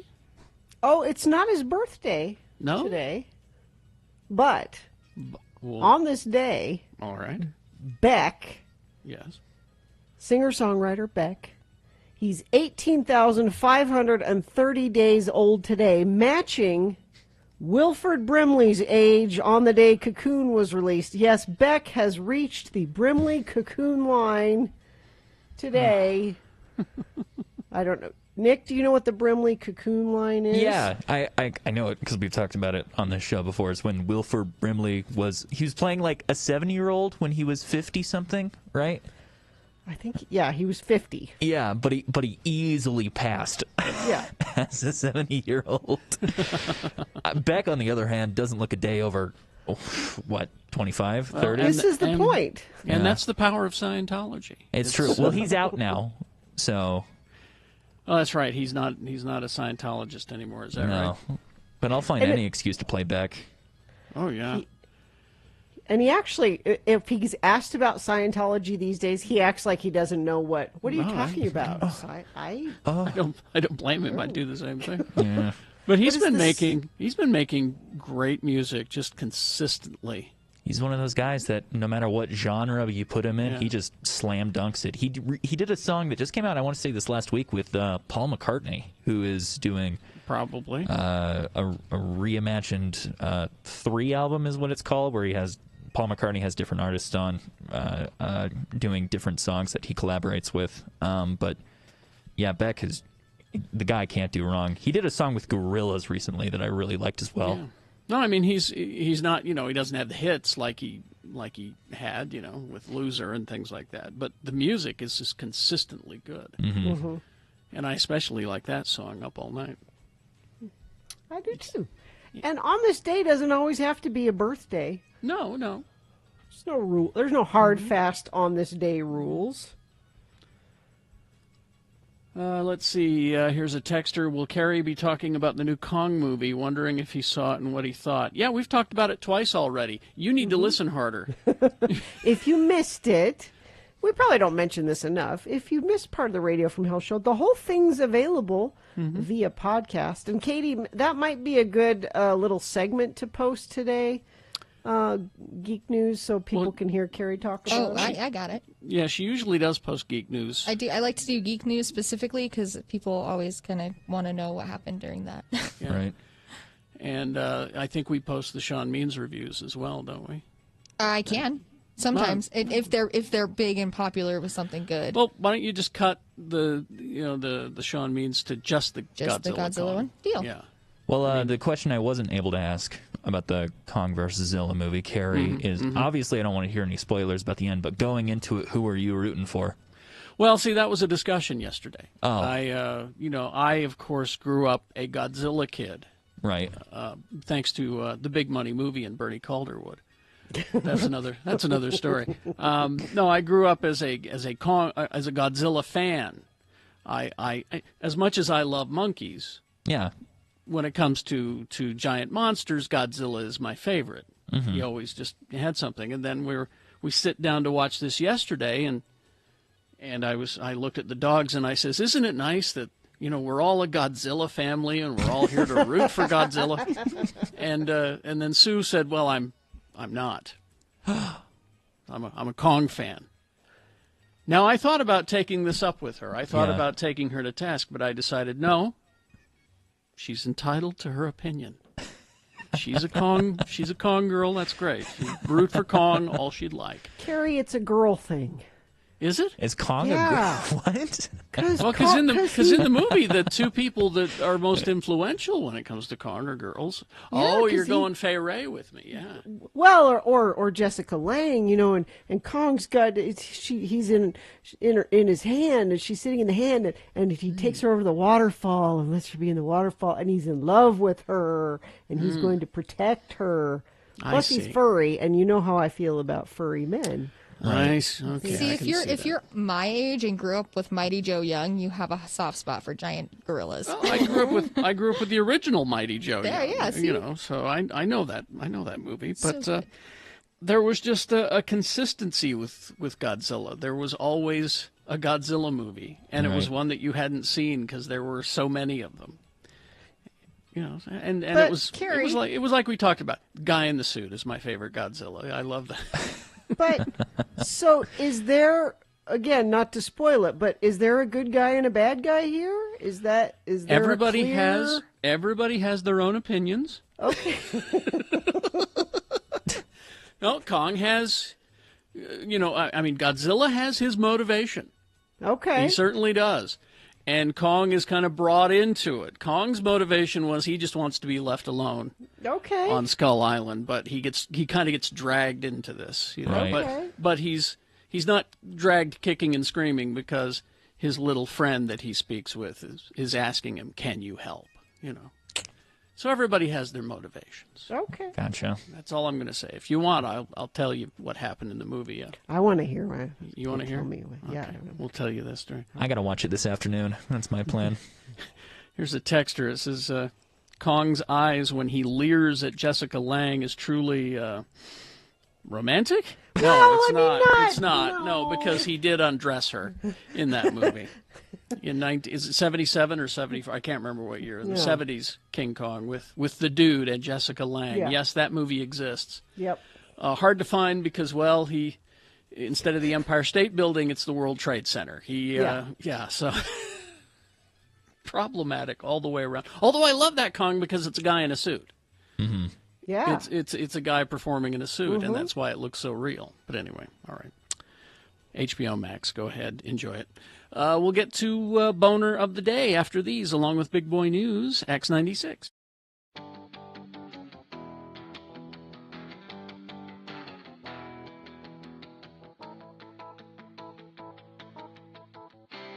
I have a 7-year-old, so exactly.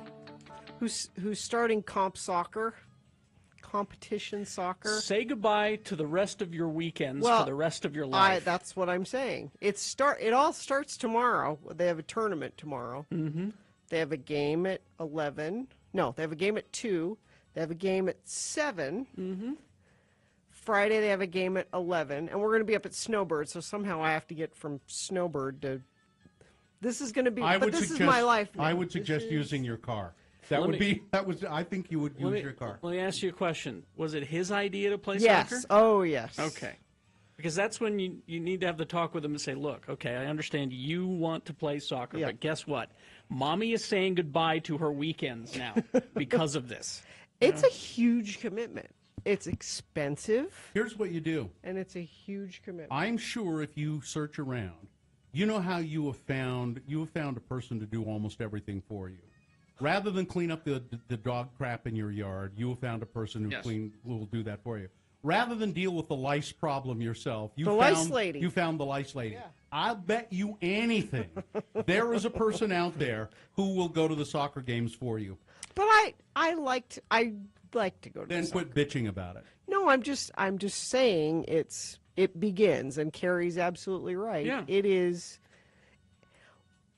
This isn't just you playing soccer here. You need to know this, kid. This is about me taking you, transporting you, and the other two, And it starts small when they're 7, but pretty soon it's out of state tournaments. Yeah, multiple times a year. Mm-hmm.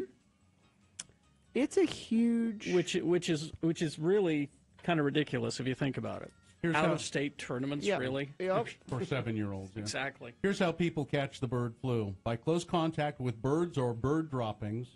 Some people have caught bird flu by cleaning or pluck. Did you pluck any birds I while didn't you were pluck on vacation? anything. There was no plucking going on in the No. trailer? I guess it is kind of close quarters, the kids can hear. There's no plucking in the trailer. Mom, what are you doing? I'm plucking a chicken. Your dad and I are plucking a chicken. Keep plucking that chicken. Is that what they said? Yeah, Keep plucking that chicken. It is also possible that some people were infected after swimming or bathing in water contaminated with the droppings of infected birds. And some, here it is. You've handled a fighting cock. That's it. That's it. You handled a fighting cock. I have to admit, I've handled a fighting. You handled a fighting cock. There have been a few cases where one infected person caught the bird flu virus from another person, but it never has happened. It does not happen by eating infected animals. But I knew it was living amongst, it's not the mosquito bite, but it's living amongst them. And it happens a lot in Egypt. Our attorney Ed Brass says, sounds like your DNA dad is Marty Feldman because of your eye drooping and oozing. Mm-hmm. And then I've got another person who is saying, out-of-state tournaments? This is Gina's way of telling you that she'll be taking time off. Oh, I see. Not yet. This is her way of telling us now. This one is just here. And then it'll get announced on a Thursday. Yeah. By the way, I'll be gone tomorrow. Yeah. Yep. Because... And then she'll say, I told you that this would happen. Because her husband can't possibly take the time off to go to the out-of-state tournament. No. But you can. Because this job isn't. He has a real job. Yeah, this isn't. This isn't a real job. No, not to you it isn't. And certainly the way we treat you. Why should it be? No. We're going to create a rent-a-mom business. I think this is a great idea here.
Uh, 923, Robert, I enjoyed the 2005 King Kong with Adrian Brody and Naomi Watts. I enjoyed that.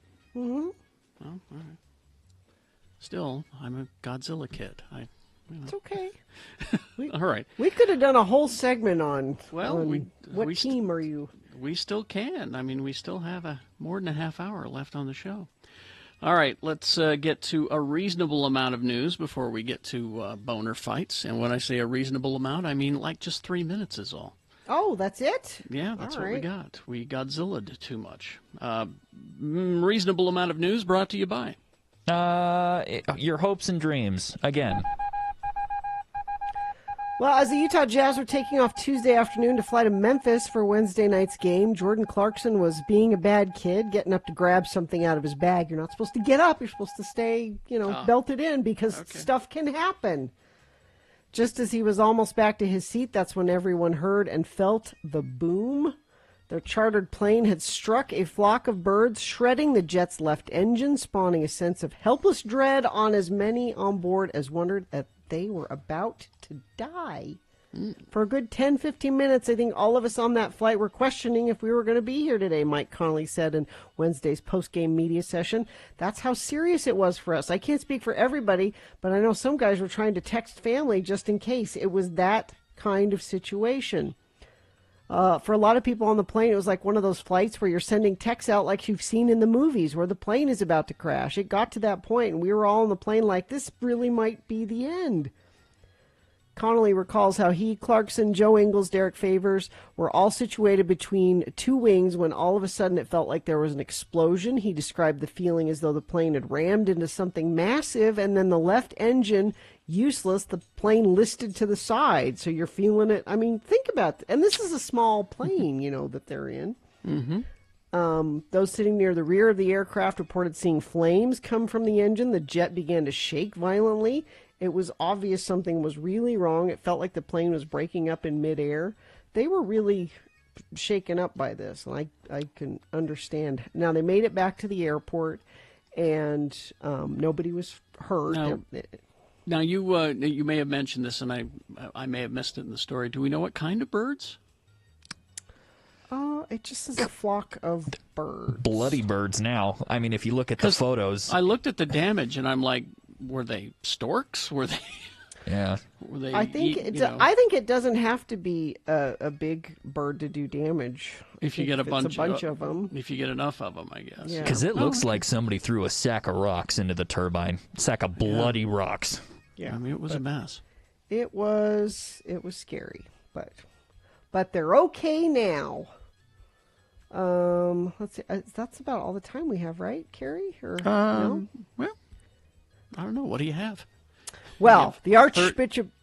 Go ahead. The Archbishop of Canterbury has confirmed that he legally married Prince Harry and Meghan Markle at Windsor Castle, despite the couple's claim that they had another private ceremony 3 days earlier, which is what they said during the Oprah show. They said they wanted a special union with just the two of them, and the Archbishop of Canterbury met them in a garden and married him. And the Archbishop said, no, we had a meeting in the garden, but I did not officially marry you in the garden. Aha! More holes in their story.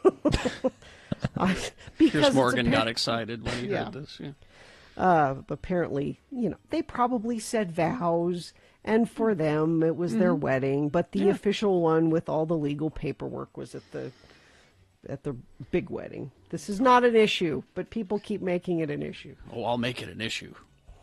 Piers Morgan needs his job back. He'll make it an issue. So there you go.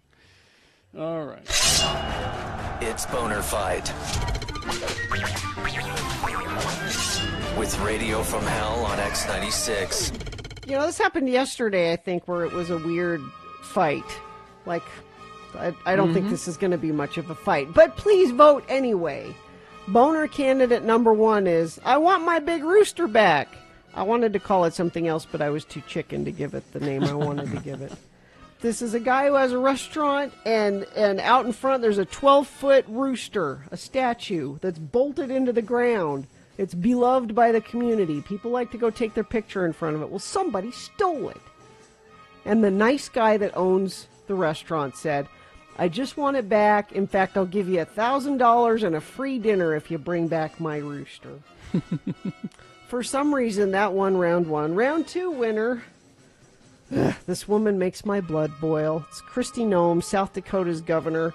She issued an executive order banning transgender athletes from women's sports. Now, there was something that came up in her legislature where they had a bill for it, and she vetoed it. So we thought, oh, finally, she does something right. No, not so much. Now she has an executive order about it. She's terrible. Yes. All right, you've got to decide of those two candidates, which one is the worst, which one deserves to be Boner of the Day for today, 1 or 2. Remember your candidate number, the one that you think should win. Put that single digit, the number of the candidate that you think should win, in the message of a text. Text it to 33986. Pretty easy to do. Or you can call Miriam, 877-602-9696. Use your voice to vote. Miriam would love to talk to you. And you can go online. That's another way to vote, x96.com. Now, once the page loads refresh your browser, because we just added the box that says Boner Fight April 1, 2021. You can vote online if you refresh your browser and see it there. Go right ahead. You have until the end of these messages to do it. Let's go. This is Boner of the Day.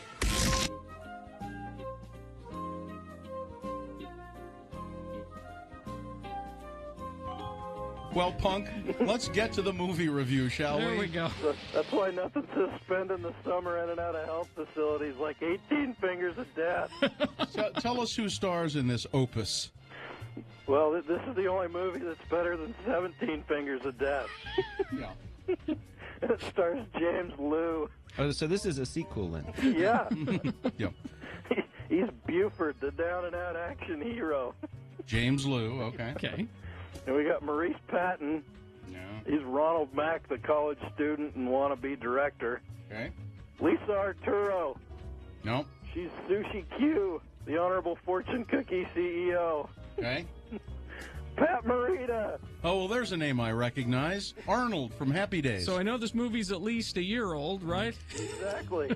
Well, I noticed he's got lots of others that are in post-production. Oh, God. All right. He's the humble restaurateur.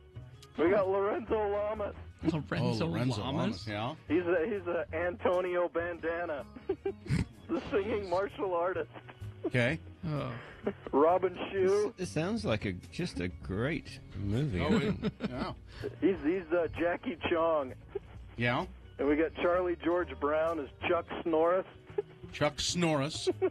Okay. Oh, God. And Kurt Graves as Steven Seafood. Okay. Tell us the plot of 18 Fingers of Death.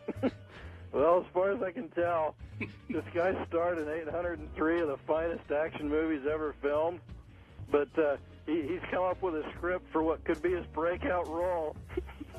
But when the producers back out and pull his funding, he's forced to pull out the "will work for Kung Fu for money" sign and sell his Kung Fu movie memorabilia in order to get enough money to make a movie in 1 week for the Sundance Film Festival. God. And they managed to get like about 90 minutes out of this? Yep. Jeez. Oh, 90 minutes. All right, have you got a scene from 18 Fingers of Death? Yeah, I thought I'd give you a little Pat Morita. Okay. Oh, good. Pat Morita. So there we go.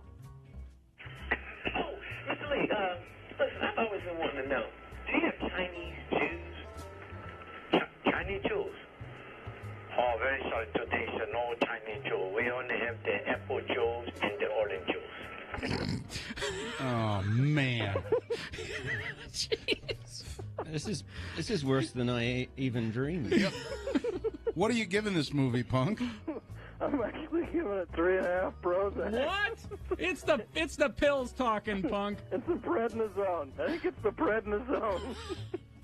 For digging up guano, lining up to fight. You can only fight the good guy one at a time. That's you right. have to circle him. Yeah. Feathered hair, the drunken bastard, Bong Fu the series, a wicker basket beaten, bow tie in the kitchen, cowboy Fu, a fallen in love montage, an attack midget, and yes, learning to speak out of sync. Learning to speak out of sync. All right, and what junk food are you going to have while you watch this movie? I think you need to gather a few Lynn Wilson's meat and cheese burritos with extra cheese and onions. You can mix in the Durkin's French fried onions as you need. A nice meatball hero, some Rainbow Twizzlers, a bunch of Starburst, Reese's Pieces, a bag of Honorable Fortune cookies, and, yes, a nice cold canister of Lost Energy drink. All right, Punk. Wow, sounds lovely. For those of you that are lost. All right. 18 Fingers of Death. The movie that's better than 17 Fingers of Death.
to award Boner of the Day.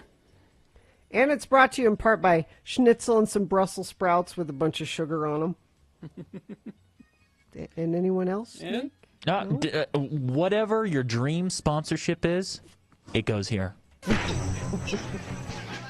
Well, Boner Canada #1 was I Want My Big Rooster Back. I wanted to call this one something else, but I was too chicken to give it the name I wanted. It's a stolen 12-foot-tall metal rooster. And this nice man that owns the restaurant it used to sit in front of wants it back. And he's willing to give you a free dinner to bring it back. Going up against Kristi Noem, governor of one of the Dakotas. And she's a horrible, evil, mean person because cruelty is the point when it comes to this transgender women and girls in sports. I don't know how this got to be the thing that it is, but it's ridiculous. It's dreamed up in a right-wing think tank. It's a social divisive issue. If they make it that way, it's designed to stir up the base and the hate of the base. And do you know what it is? It's dangerous. It is. Because this is the kind of thing, and we heard about it yesterday. We talked to our friend with the Pride Center who said calls to the suicide hotline based on this issue have gone up. That's evil. But you see, the reason they do this is because if they say, we want to rebuild bridges and roads, that's not very interesting. No. And they don't want to, actually. But they know this will stir up their base and get them to come out and vote. Well, they came out to vote for the Boner, and Boner Can #2, Kristi Noem, wins Boner of the Day. That's your Boner of the Day for today, April 1, 2021. Now qualified to be Boner of the Week. Now, I've fallen down the Godzilla hole. Yeah. You're not the only one. Because everybody's talking about Godzilla versus Kong. And I've said that I'm a Godzilla kid from way back. And that's because we used to have this thing on Channel 5 called The Big Money Movie. And it was on at 2 in the afternoon. And it was hosted by a local guy who I think was also like a weatherman or something. Bernie Calderwood was his name. And they had this thing where they'd get you to watch this movie that they had in their library, or whatever. They'd show a different movie every day. And throughout the show, they'd give you clues. And then toward the end of the movie, they would spin this wheel. And, you called in. And if you called in, you win the money. And if you didn't, if nobody called. Yeah, it was a complicated thing. I don't remember it exactly. I'm trying to figure out what this is. It was just a reason to get you to watch this movie for 2 hours. Okay. Carrie, I don't know how you ever saw this because you were in school at 2 o'clock in the afternoon, weren't you? Well, see, that's the thing. I would look ahead to see what was playing on the Big Money Movie. And my mom was okay with it to write notes for me. Please excuse Carrie Jaggs. He has a headache, or we need him on a headache Wednesday at 2 o'clock. I mean, usually the excuse was we need him on the farm, to do something. And that excuse flies when you live in a farming community. They don't question that. Not at all. Not at all. Of course, we never told my dad this. Dad was never around to see that we were using his farm as an excuse because Dad didn't get home until 5, and so, we just didn't let him know that Mom was letting me stay home to watch certain movies. It wasn't all the time; it was just certain movies. So I would look ahead, and if it was like War of the Worlds, I would have to be helping to brand cattle that day or something, which, as a little kid, I'm observing essentially. But then whenever there was a Godzilla movie on, I would have to work on the farm and stay home and watch the Big Money Movie, the Godzilla movie. And I remember this one, and I want you to go to YouTube. Okay. And this encompasses why I love this Godzilla. And again, it's terrible, but it makes me smile. Look up Godzilla versus Megalon dropkick scene. Now, what this is it's Megalon is. I did the research on it, and he's a giant cockroach. So Godzilla And it's Godzilla the guy in the suit. So he's happy. Jeez. He's happy Godzilla. But Godzilla's being helped by a robot friend named Jet Jaguar. So there's this robot who is holding Megalon, the giant cockroach, holding his arms back so that Godzilla can do a Captain Kirk flying kick into the cockroach's chest, to do damage to him, except the flying kick is literally a flying kick. He gets running and he jumps and sails by what is, in Godzilla measurements, looks like 200 yards. He's flying somehow 200 yards to land his feet into the chest of the giant cockroach Megalon, being held back by his robot friend Jet Jaguar. I just tweeted out the... Now, that 30 seconds encompasses why I love Guy in the Suit Godzilla more than any Godzilla. So look for it. It's Godzilla versus Megalon dropkick scene. I just tweeted it at RFH Gina on Twitter if you want to see it there. Which is why when I saw Godzilla in this Godzilla versus Kong movie, taking Kong's face and shoving it into a building, I'm like, yay! Yay! There they go! Which is why it made me so happy yesterday. So yeah, look to Gina's Twitter account for that. That's and Katie just retweeted it at the Radio from Hell Twitter also. Okay. So couple places you can see it. Yeah, just gives you an idea of the kind of reasons, the many reasons why I'm a Godzilla fan. I can't claim my house. I can't claim my house as a Godzilla house because I get pushback, but I'm a Godzilla fan, and I know Ripley is a Godzilla fan. I can't speak for Hudson because, Hudson and Sue, they're a team. They're a team, and it's me and Ripley that are the other team. So I think it's Team Kong and Team Godzilla in this house.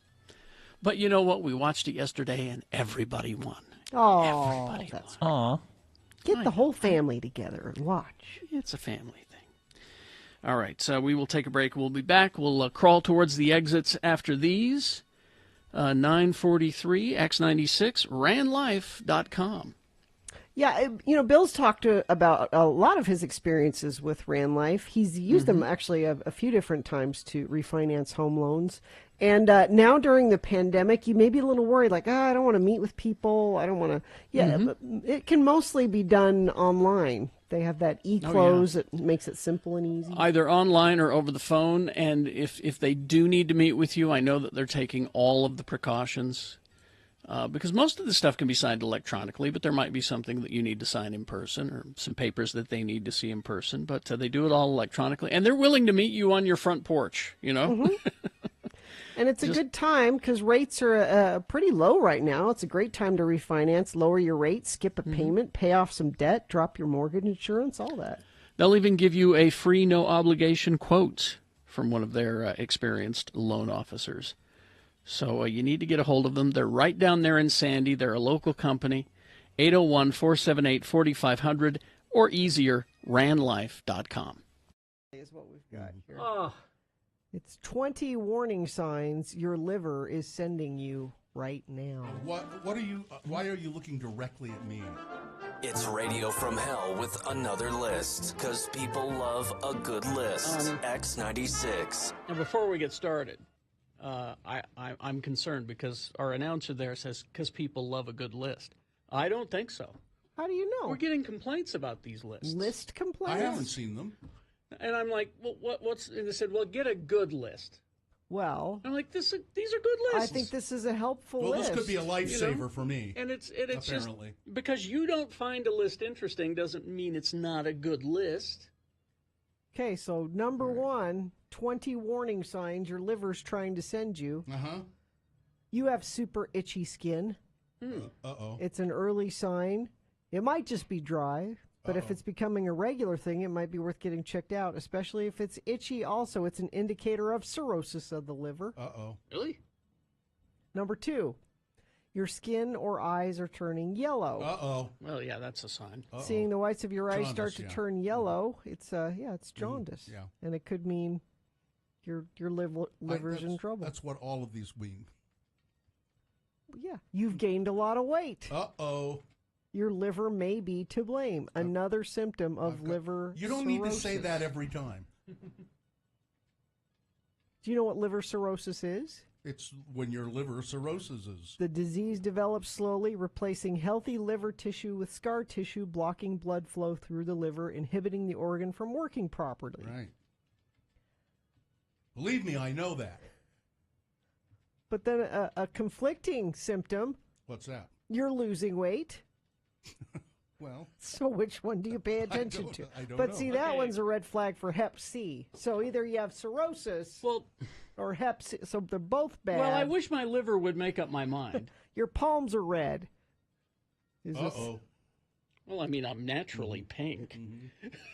Could be due to fatty liver disease. If Okay. your palm, I always Okay. say that wrong. Palms. It's palms. Your sleep schedule's out of whack. Yo, whoa! Culprit? Liver. Liver. Mm-hmm. Liver Yeah. cirrhosis. I don't know. You're giving the liver an awful lot of Your credit memory's here. gotten worse. What? No, that's just with age. What are we talking about? Yes? You're always tired. What? All of these Uh-oh. symptoms are worse. These are just being a person, all of these things. A person who has to get up at 3 in the morning. Your appetite's disappeared. That hasn't happened. No. You're a man experiencing enlarged breasts. Uh-oh. Again. No, that's just aging. I'm working on them. That's just aging. Your personality's changing. Shut up.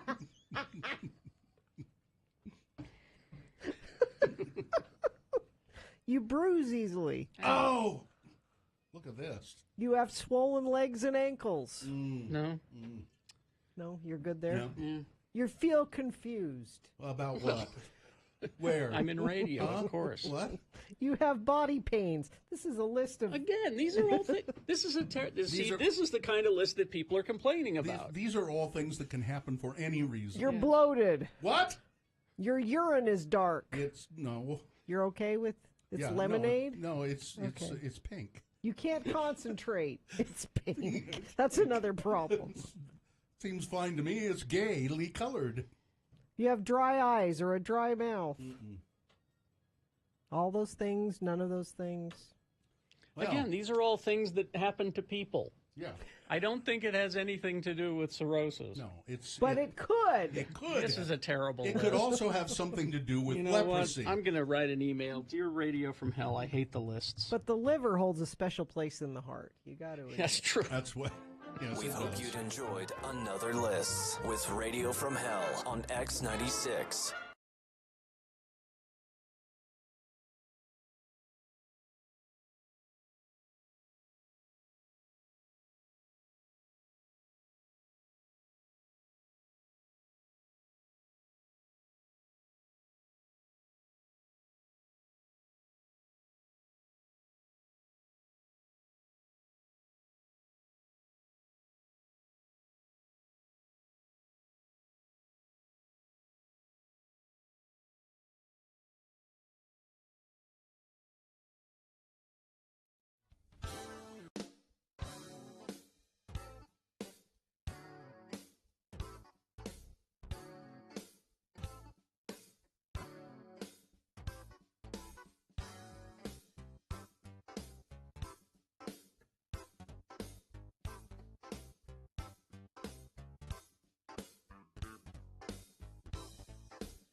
All right, it's 9:50 right now.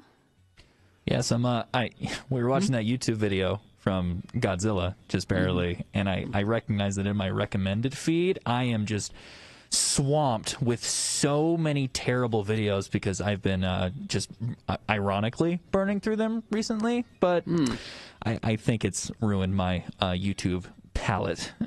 Your algorithm is all mixed up. It's all 'cause mixed You've been up. looking at what? What have you been looking at? Specifically, there is a content creator on YouTube that I am, I guess, obsessed with how much I've watched. His name is Darman, and with Utah accent, you're thinking, oh, is Nick saying Dartman? Weird? No, his DHAR space MANN is his name, and every day it seems he pumps out a brand new, almost like porn quality, like acting video. Hold it. Go ahead. Say that again. It like the acting in it is like porn quality, right? Like What do you? It's terrible. It's terrible. It's terrible. Okay. Like the 'Cause lines you used are the word, cheesy. Use the word I didn't quality, order so a pepperoni pizza. Yeah, it's that. Right. But like the focus is more on teaching you a lesson in the end. So every script is about, you know, like you don't judge a book by its cover, right? It shows like the hardworking guy who wants success fast and he wants it right now, as compared to the other worker who's biding his time and working his way up the corporate ladder. I want to watch this one. Boyfriend fat shames his girl at restaurant, lives to regret it. Yeah. It always ends with lives to regret it. Every video, too. Male boss treats female employee unfair at work, comma, he lives to regret it. That's another one I'm staring at right here. And I need to find a better way to spend my free time, because I've kind of gone down a Darman rabbit hole. Carrie, let me just send you this one, and you can play a little bit of it. Are there any words? No. There's no swears in them. Because he's like an inspirational. Where do you want it? Yeah, they're very clean. We're not. Just tell me where you're sending it, and I'll go there. Okay, to your Gmail. Okay. Maybe I should have said anywhere but Gmail. Oh, but... okay. I'll do B-Way. Okay. Here we go. Because I can tell this is going to sound good. Oh, they're so bad. They are so unbelievably bad. And the worst part is that, like, it holds your hand through the whole thing. Like, you don't understand. You don't understand morals at all. It kind of treats you like a 5-year-old, even though it's set up for adults. Okay. Boyfriend fat shames his girlfriend at restaurant, lives to regret it. Now, are these prank videos or are they scripted? They're scripted. They're dead serious scripted. But I don't think I'll need my jacket. It is just so hot. What are you doing? No, put your jacket back on. But it's hot out. I don't think I'll need it. Look how big your stomach looks in that dress. I'm not going to be seen with you looking like that.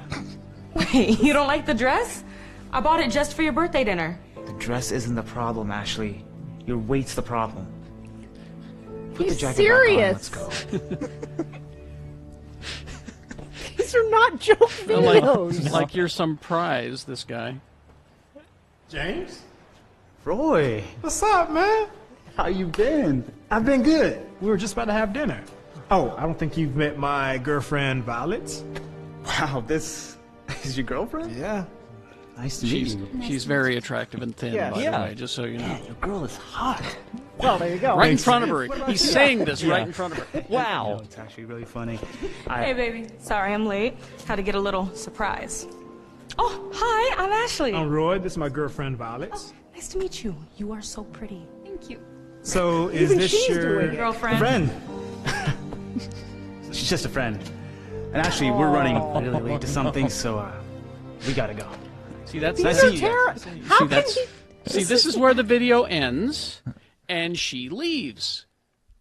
Oh, that's what should have happened. Excuse me. No, she keeps right. Yeah. Hey, why'd you tell him I was just a friend? Because I don't want him knowing that I'm dating a big girl. Again, this is where the video ends, because she says, up yours, and leaves. No, she sticks around.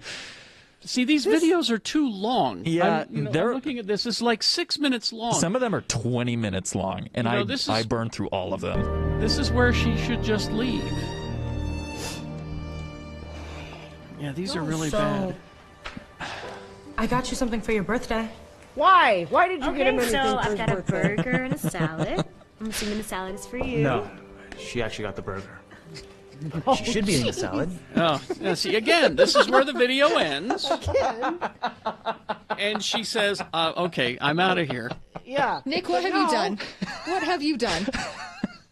Now, see, here's and Atropos is right. These are future Mystery Science Theater shorts. 100%. They because they tackle real issues that people go through, but they're Thank you. This has 5 million views. Anyway, Yeah. like I was saying, here's your gift. Why? She's still doing this? Tickets to Hawaii? Yeah, I booked us a little getaway. Why? Okay, this is where the video He treats ends. you horrible. This is where the video ends. And she says, but guess what? I'm not going to Hawaii with you because you suck. Yoink! And takes the tickets. But no, that's not. It keeps That's not going. where the There's video went. There's like 4 more minutes of the video. Swim trunks? Keep digging. You swim trunks because you're going to Hawaii. Right. In a bathing suit? Yeah, And for us her to wear at the beach. to wear at the beach because she's a thoughtful girlfriend. You're going to be wearing this? You can't. Yeah, figure why? that. What's wrong? You don't like it? No! I don't want to be seen with you in a bathing suit. Where the video ends. No. And she leaves. Acting! Brilliant! Go! There you go. Well, my problem with this is it feels like a vehicle for the script to like for Darman, the guy writing it, to like actually make fun of these people and then like it's have a lesson at the serious. end. You're not acting hard enough! It is well, great. These are- Now I these will are- have this on my recommended Not YouTube. me. Maybe we can watch a few. Maybe we can talk about it. Yeah.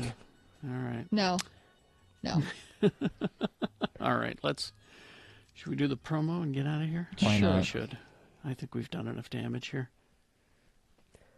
Well, we've made it through the week almost. We still have Friday's Radio from Hell show. Friday means that we will answer the best or meh question of the week. It's happening at 7:45, but we still need you to send your questions to us. Fun, weird, or intriguing.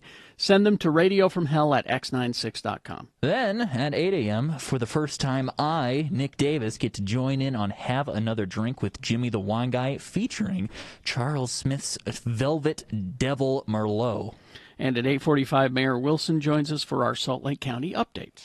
It's obvious you won't want to miss Friday's Radio from Hell show on X96. Are we good? I think we're good. That's I it. think so.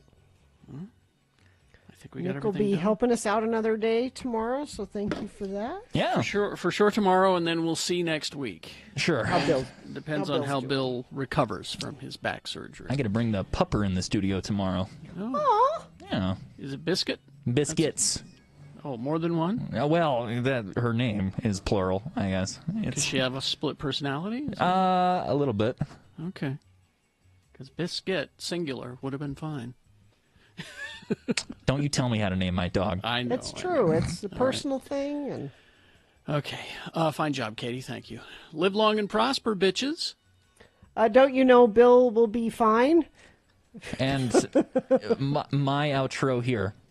You don't have one, do You need one, Nick. You got to get an outro. You gotta get it out now. You got to get one right this minute. All right. Corey's next.